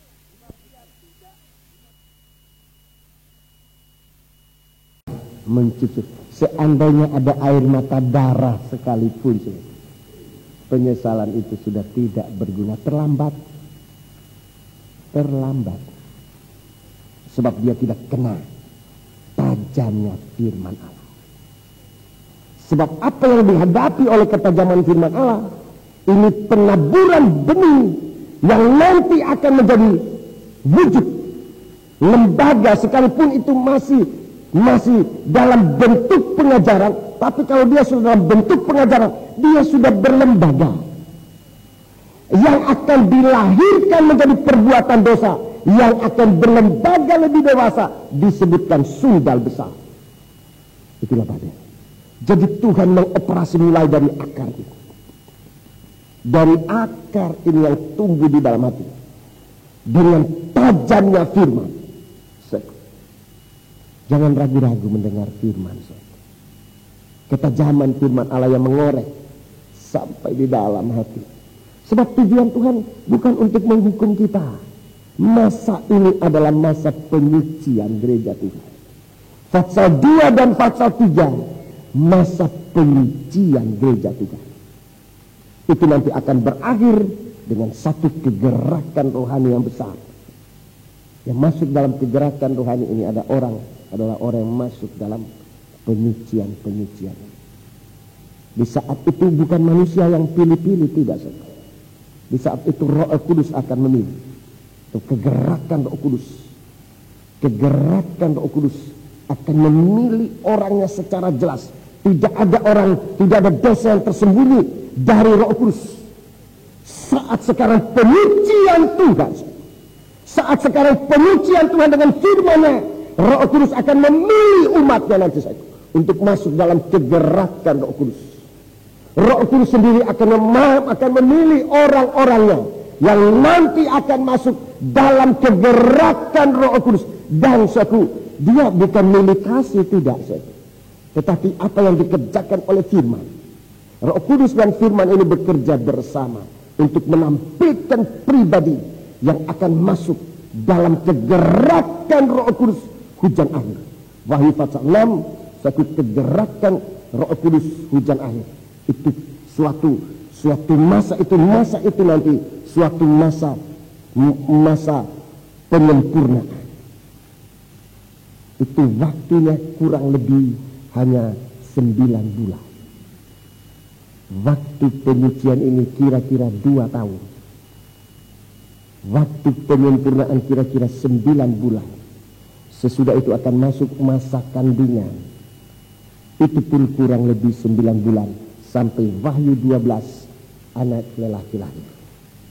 Selebihnya 3,5 tahun itu masa aniaya antikris. Saya tidak akan menjelaskan ini hari ini sebab ini suatu nubuatan yang saya ambil dari perjanjian lama. Tapi saya tunjukkan ini keseluruhan kitab Wahyu. Masa penyucian ini.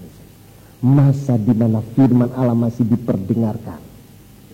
Bukan untuk kita mengeraskan hati seperti Esau. Membiarkan benih kenajisan masuk di hati. Tetapi masa ini adalah masa operasinya Tuhan. Sampai kepada akar kepahitan yang ada di dalam hati. Belum merupakan perbuatan. Tapi sudah merupakan benih yang tertabur. Untuk menjadi suatu ajaran yang dipermanensikan. Dengan kekuatannya. Membuat manusia tetap keras hati. Sampai kapanpun juga. Tidak pernah mau mengaku di hadapan Tuhan. Satu waktu selaku. Di saat dia harus berhadapan dengan Tuhan. Yang tadi saya katakan. Gereja Tuhan yang menolak ketajaman firman Allah. Anak-anak Tuhan yang menolak ketajaman firman Allah. Akan nanti menyesal seperti Esau. Tapi penyesalan yang tidak berguna lagi. Ini nangis sekarang. Karena kena firman Allah sampai di dalam hati. Sampai di tempat di mana dosa itu tersembunyi. Lebih baik kita menangis sekarang. Menangis karena kita menyesal. Karena suatu pengakuan kita sejujur-jujur di hadapan Tuhan. Bagaikan seorang wanita sundal yang tidak menyembunyikan dosanya. Dia datang di bawah kaki Tuhan. Dia menangis. Dia mengulurkan rambutnya. Setelah itu dia menyapu kaki Tuhan. Dia mengurapi dengan minyak. Dia nanti tertawa dalam kesukaan. Sebab hatinya disucikan oleh Tuhan. Dia dioperasi oleh Tuhan. Kita baca sekarang Ibrani 4. Kita lihat sesudah operasi ini terjadi. Tuhan akan pilih orang-orangnya. Oleh kuasa Roh Kudus akan menetapkan orang-orangnya. Yang akan dipakai nanti dalam kegerakan Roh Kudus hujan akhir. Untuk masuk dalam penyempurnakan pembentukan tubuh Kristus. Untuk ditampilkan menjadi mempelai wanita yang menerima Kristus sebagai kepala. Mari kita baca ayat yang ke-13. Dan tidak ada suatu makhluk pun yang tersembunyi di hadapannya. Iya. Sebab segala sesuatu telanjang dan terbuka di depan mata Dia. Yang kepadanya kita harus memberikan pertanggungan jawab. Iya. Jadi ini suatu keadaan yang nyata. Jadi nanti kalau seorang gembala betul, Roh Kudus akan memberikan suatu karunia pada seorang gembala yang diangkat oleh Tuhan. Seorang penginjil akan menjadi penginjil yang betul. Seorang guru menjadi guru yang betul yang menerima karunia dari Roh Kudus. Tidak ada yang tersembunyi di hadapan dia. Roh Kudus datang melengkapi guru, dilengkapi dengan makrifat. Dengan makrifat untuk bisa melakukan tugasnya. Seorang gembala diberikan karunia untuk dapat memberikan suatu nasihat dan pertimbangan. Begitu tepat. Seorang penginjil Tuhan berikan karunia iman. Seorang rasul Tuhan berikan karunia hikmat. Seorang nabi Tuhan berikan karunia dibuat. Semua nanti mendapat karunia dari Roh Kudus. Untuk apa? Untuk karunia ini dipakai dalam kegerakan Roh Kudus hujan akhir. Kita lihat itu kegerakan besar sekali. Kegerakan yang besar sekali. Saya tidak bisa membayangkan berapa besar itu. Sebab semua orang pada waktu itu dalam kedudukannya, dalam jabatannya, karena dia tekun, dia setia sampai pada akhirnya, dia akan dikaruniakan oleh Tuhan karunia Roh Kudus untuk di masa kegerakan itu. Masing-masing anggota nanti akan datang, masing-masing anggota tubuh. Tidak ada satupun yang pasif, tidak ada. Semua hanya anggota tubuh yang hidup, yang aktif, itu masuk dalam kegerakan Roh Kudus hujan akhir. Terlalu berat bagiku untuk menerangkan itu sekarang ini. Tapi gambarannya sebagai tubuh yang tidak berguna akan dipotong. Tubuh yang tidak berfungsi akan dipotong. Semua yang ada dalam tubuh anti akan diaktifkan. Sebab itu biar kita perhatikan di mana Tuhan tempatkan kita. Dan tidak perlu kita rebutan kedudukan, tidak perlu. Sebab di dalam tubuh Kristus begitu banyak kedudukan, begitu banyak tempat. Di dalam rumah Bapakku banyak tempat. Saudara percaya? Kalau kita rebutan kedudukan berarti kita persempit kerajaan surga. Di dalam tubuh Kristus begitu banyak tempat. Asal kita mau dibentuk oleh Tuhan, kuasa firman menyicikkan kita sampai di dalam hati. Kita akan ditampilkan oleh Tuhan kuasa Roh Kudus sebagai orang-orang dalam karunia masing-masing. Yang gembala betul-betul gembala, yang guru benar-benar guru, dia bisa menjelaskan firman. Sebab dia punya makrifat, dia punya pengetahuan yang dalam tentang firman Allah. Dia dikaruniakan makrifat. Dia seorang guru, seorang rasul, dia dikaruniakan karunia hikmat.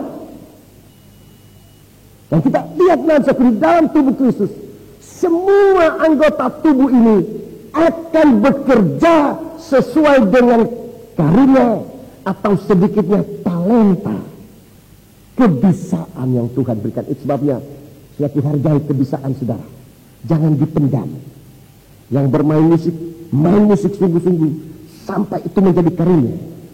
Yang menyanyi sungguh-sungguh, latihan sungguh-sungguh sampai nyanyinya itu karunia Roh Kudus.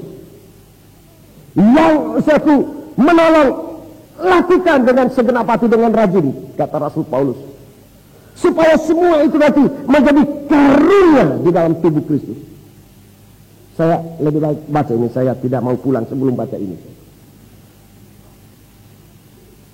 Roma, surat Roma pasal 12. Roma pasal 12. Ini nanti dalam tubuh Kristus, dalam satu gerakan besar ini, semua karunia akan diaktifkan. Semua karunia. Jadi gereja Tuhan itu, semua anggota gereja Tuhan nanti punya karunia, sedikitnya punya kebisaan. Dan jangan saudara menghinakan kebisaan sekecil apapun juga. sekecil apapun yang saudara bisa untuk mengkaitkan diri di dalam tubuh Kristus, jangan dihilangkan. Sekecil apapun juga menurut perkataan saudara, menurut ukuran saudara. Sebab yang kecil itu sebetulnya kita mulai berkembang. Coba baca ayat 4. Sebab sama seperti pada satu tubuh kita mempunyai banyak anggota. Iya, satu tubuh punya banyak anggota. Tetapi tidak semua anggota itu mempunyai tugas yang sama. Tidak semua anggota punya tugas yang sama. Demikian juga kita. Iya. Walaupun banyak adalah satu tubuh di dalam Kristus. Tetapi kita masing-masing adalah anggota yang seorang terhadap yang lain. Jadi kita ini selain dari anggota tubuh Kristus, kita anggota yang lain terhadap yang lain. Yang mencuci kaki, ya tangan. Tidak bisa rambut cuci kaki ini. Tangan kita cuci kaki. Jadi anggota melayani anggota tubuh yang lain. Setiap anggota ini melayani anggota tubuh yang lain. Terus, demikianlah kita mempunyai karunia yang berlain-lainan menurut kasih karunia yang dianugerahkan kepada kita. iya. Jika karunia itu adalah untuk bernubuat, Iya. baiklah kita melakukannya sesuai dengan Iya. iman kita. Jadi kalau bernubuat, perhatikan iman, sejauh mana iman, jangan asal nubuat. Nanti nubuatnya tidak ada artinya. Nubuat itu menjadi karunia. Terus, Jika karunia untuk melayani, iya, baiklah kita melayani. iya, karunia untuk melayani. Ini karunia untuk bisa melayani satu dengan itu. Kalau ada karunia untuk melayani, jangan dibuang. Oh, itu melayani aja. Tiap kali saya harus melayani. Ini pekerjaan yang paling tidak enak. Kalau karunia untuk melayani, ayo melayani. Nanti sudah lihat dalam kegerakan akhir menyambut kedatangan mempelai laki-laki. Semua karunia ini akan aktif. Terus, Jika karunia untuk mengajar, ya, baiklah kita mengajar. baiklah kita mengajar. Ada karunia untuk seorang mengajar adalah dia punya hikmat, dia punya makrifat, dia punya pengetahuan.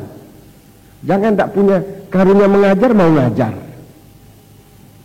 Punya karunia mengajar, baiklah kita mengajar. 8. Jika karunia untuk menasihati, Ya. baiklah kita menasihati. Baiklah kita menasihati. Jadi kalau saudara diminta jadi penasihat di suatu panitia, ya jangan cuma duduk ke penasihat. Lain kali kita katakan, wah saya di situ cuma diminta untuk penasihat, serasa tidak berfungsi. Kalau diminta penasihat, nasihati sungguh-sungguh. Jadi penasihat. Ada itu karunia penasihat. Terus? Siapa yang membagi-bagikan sesuatu, Ya. hendaklah ia melakukannya dengan hati yang ikhlas. Itu karunia suka membagi-bagikan. Suka membagi-bagikan. Di Natal begini kita banyak kesempatan membagikan kartu, membagikan hadiah, membagikan apa. Tapi jangan kebiasaan. Kalau kebiasaan melelahkan itu. Kalau karunia untuk membagi-bagikan sesuatu, hendaklah ia melakukan dengan hati yang ikhlas. Membagi-bagikan kue. Kalau sudah kecapean berkelahi. Wah, aku sudah capek membagi-bagikan kue, masih belum. Ya bukan karunia itu. Kalau mau membagi-bagikan boleh membagi-bagikan kue, tapi ya jangan di kebaktian macam ini. Di rumah boleh.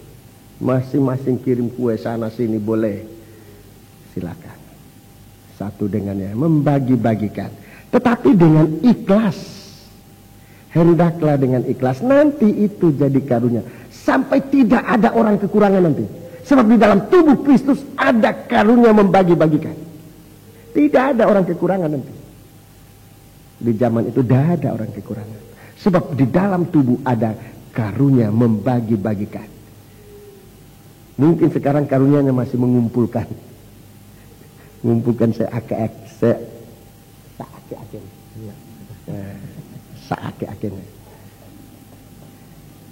Tapi kalau belum sempat bagikan bahaya, Tuhan sudah datang belum dibagi-bagikan. Iya. Mohon kalau saudara sekarang mengumpulkan sebanyak-banyaknya, mohon juga supaya bisa membagikan seikhlas-ikhlasnya, setulus ikhlasnya. Terus, siapa yang memberi pimpinan, ya, hendaklah ia melakukannya dengan rajin. Perhatikan, seorang pimpinan bukan hendaklah dia memerintah, bukan begitu. Siapa yang memegang pimpinan, hendaklah ia melakukan dengan rajin. Siswa, sudah dengar? Sudah dengar? Yang haram bagi saudara apa? Apa yang haram? Malas. Kenapa haram? Saudara dibimbing jadi pemimpin. Pemimpin malas sampai Tuhan datang tetap malas. Jadi saya kalau sudah lihat siswa malas, aduh sudah putus asa. Lebih baik suruh pulang. Katanya Pak Sada, ngente-ente sego.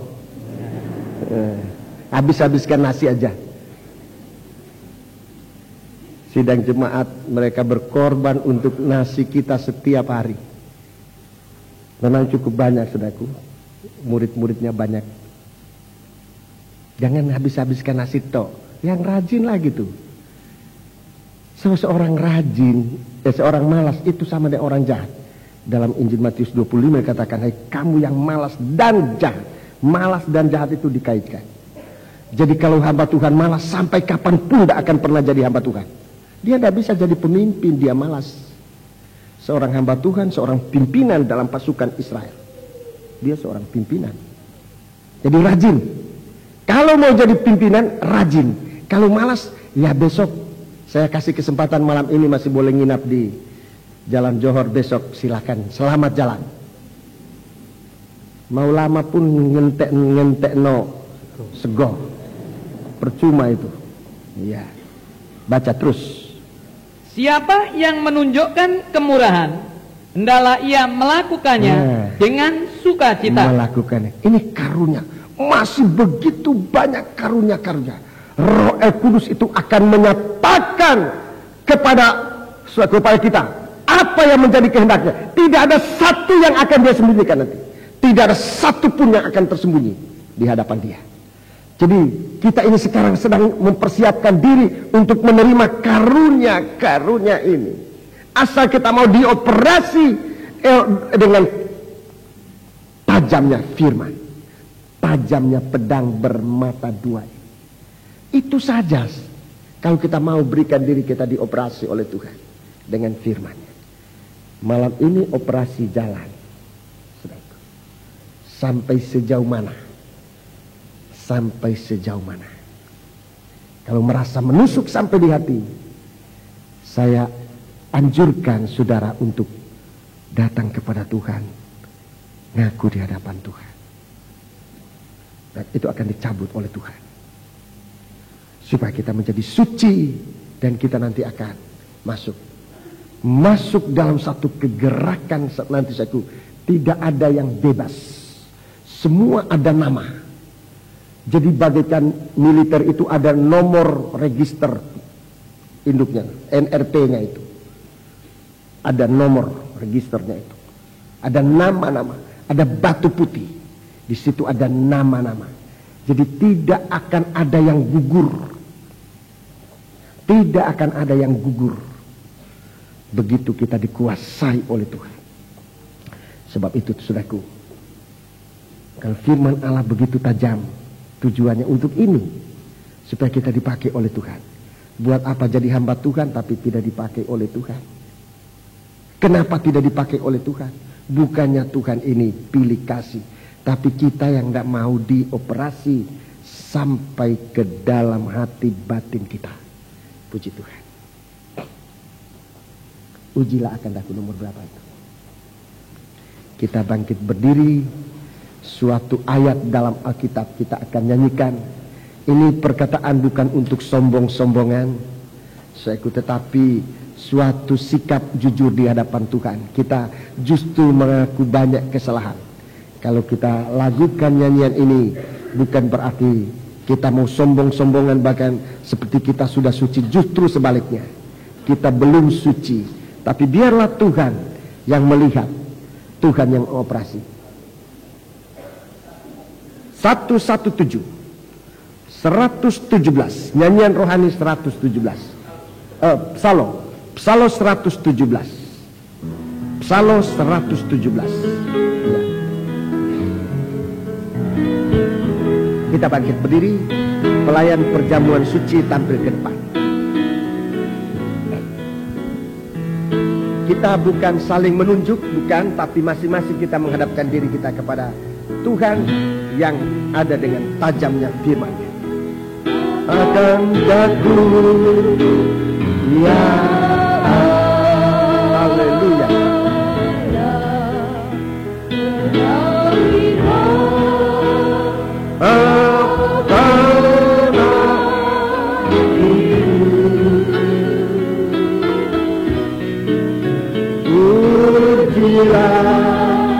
Akan daku dan ketahuilah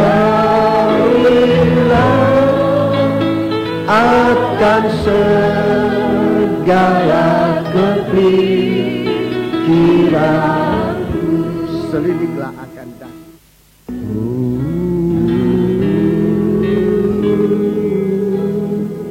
Sebab kalau tidak dicabut, itu suatu keberatan di hati Tuhan. Aku ada keberatan, kata Tuhan. Jangan keraskan hati seperti Esau. Haleluya.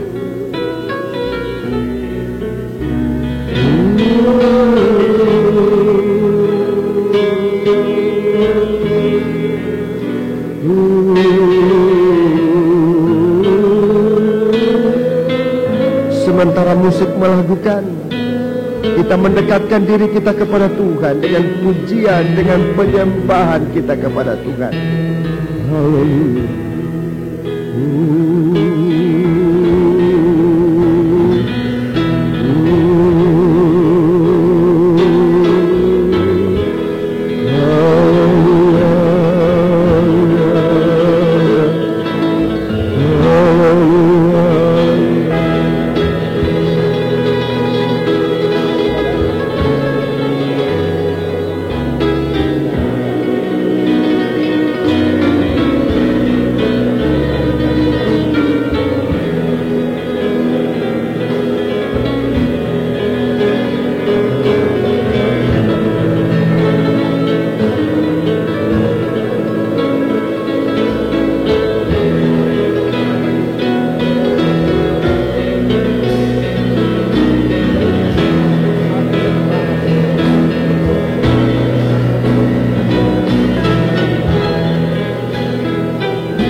Gunakan waktu yang ada daripada menyesal kemudian hari.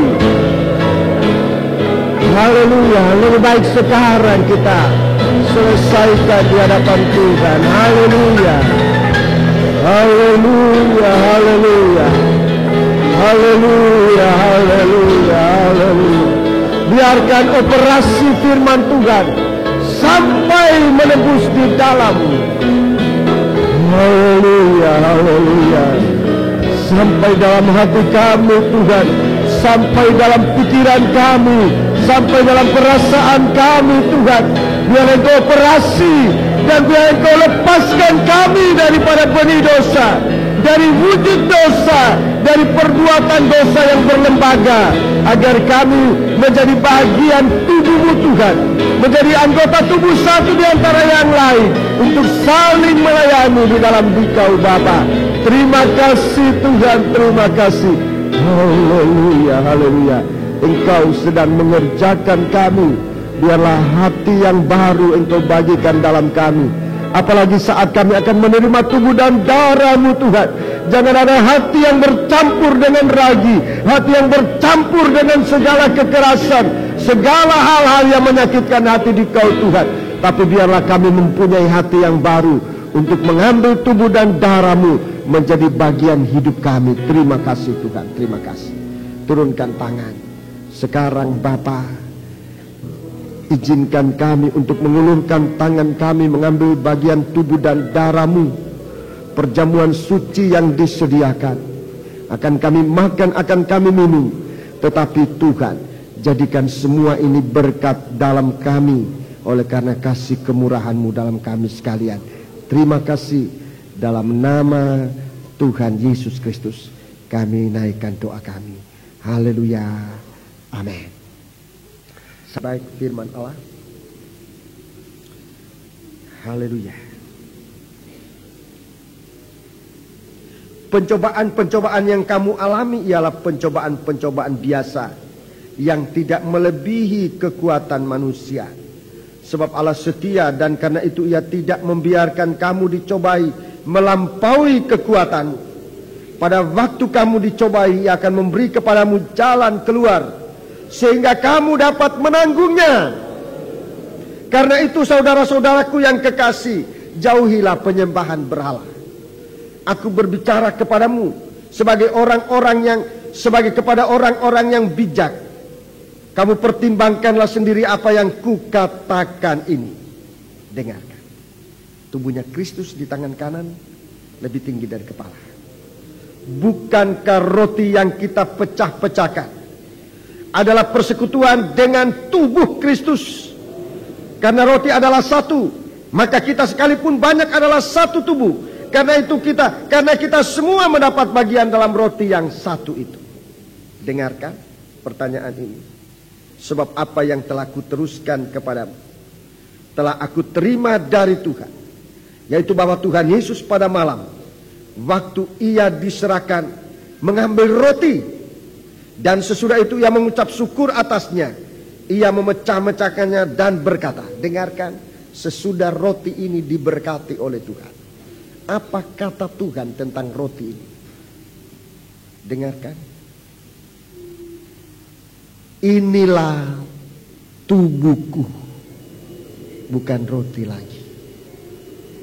Inilah tubuhku yang diserahkan bagi kamu. Perbuatlah ini menjadi peringatan akan aku. Haleluya. Kita makan bersama-sama dengan percaya dalam nama Yesus.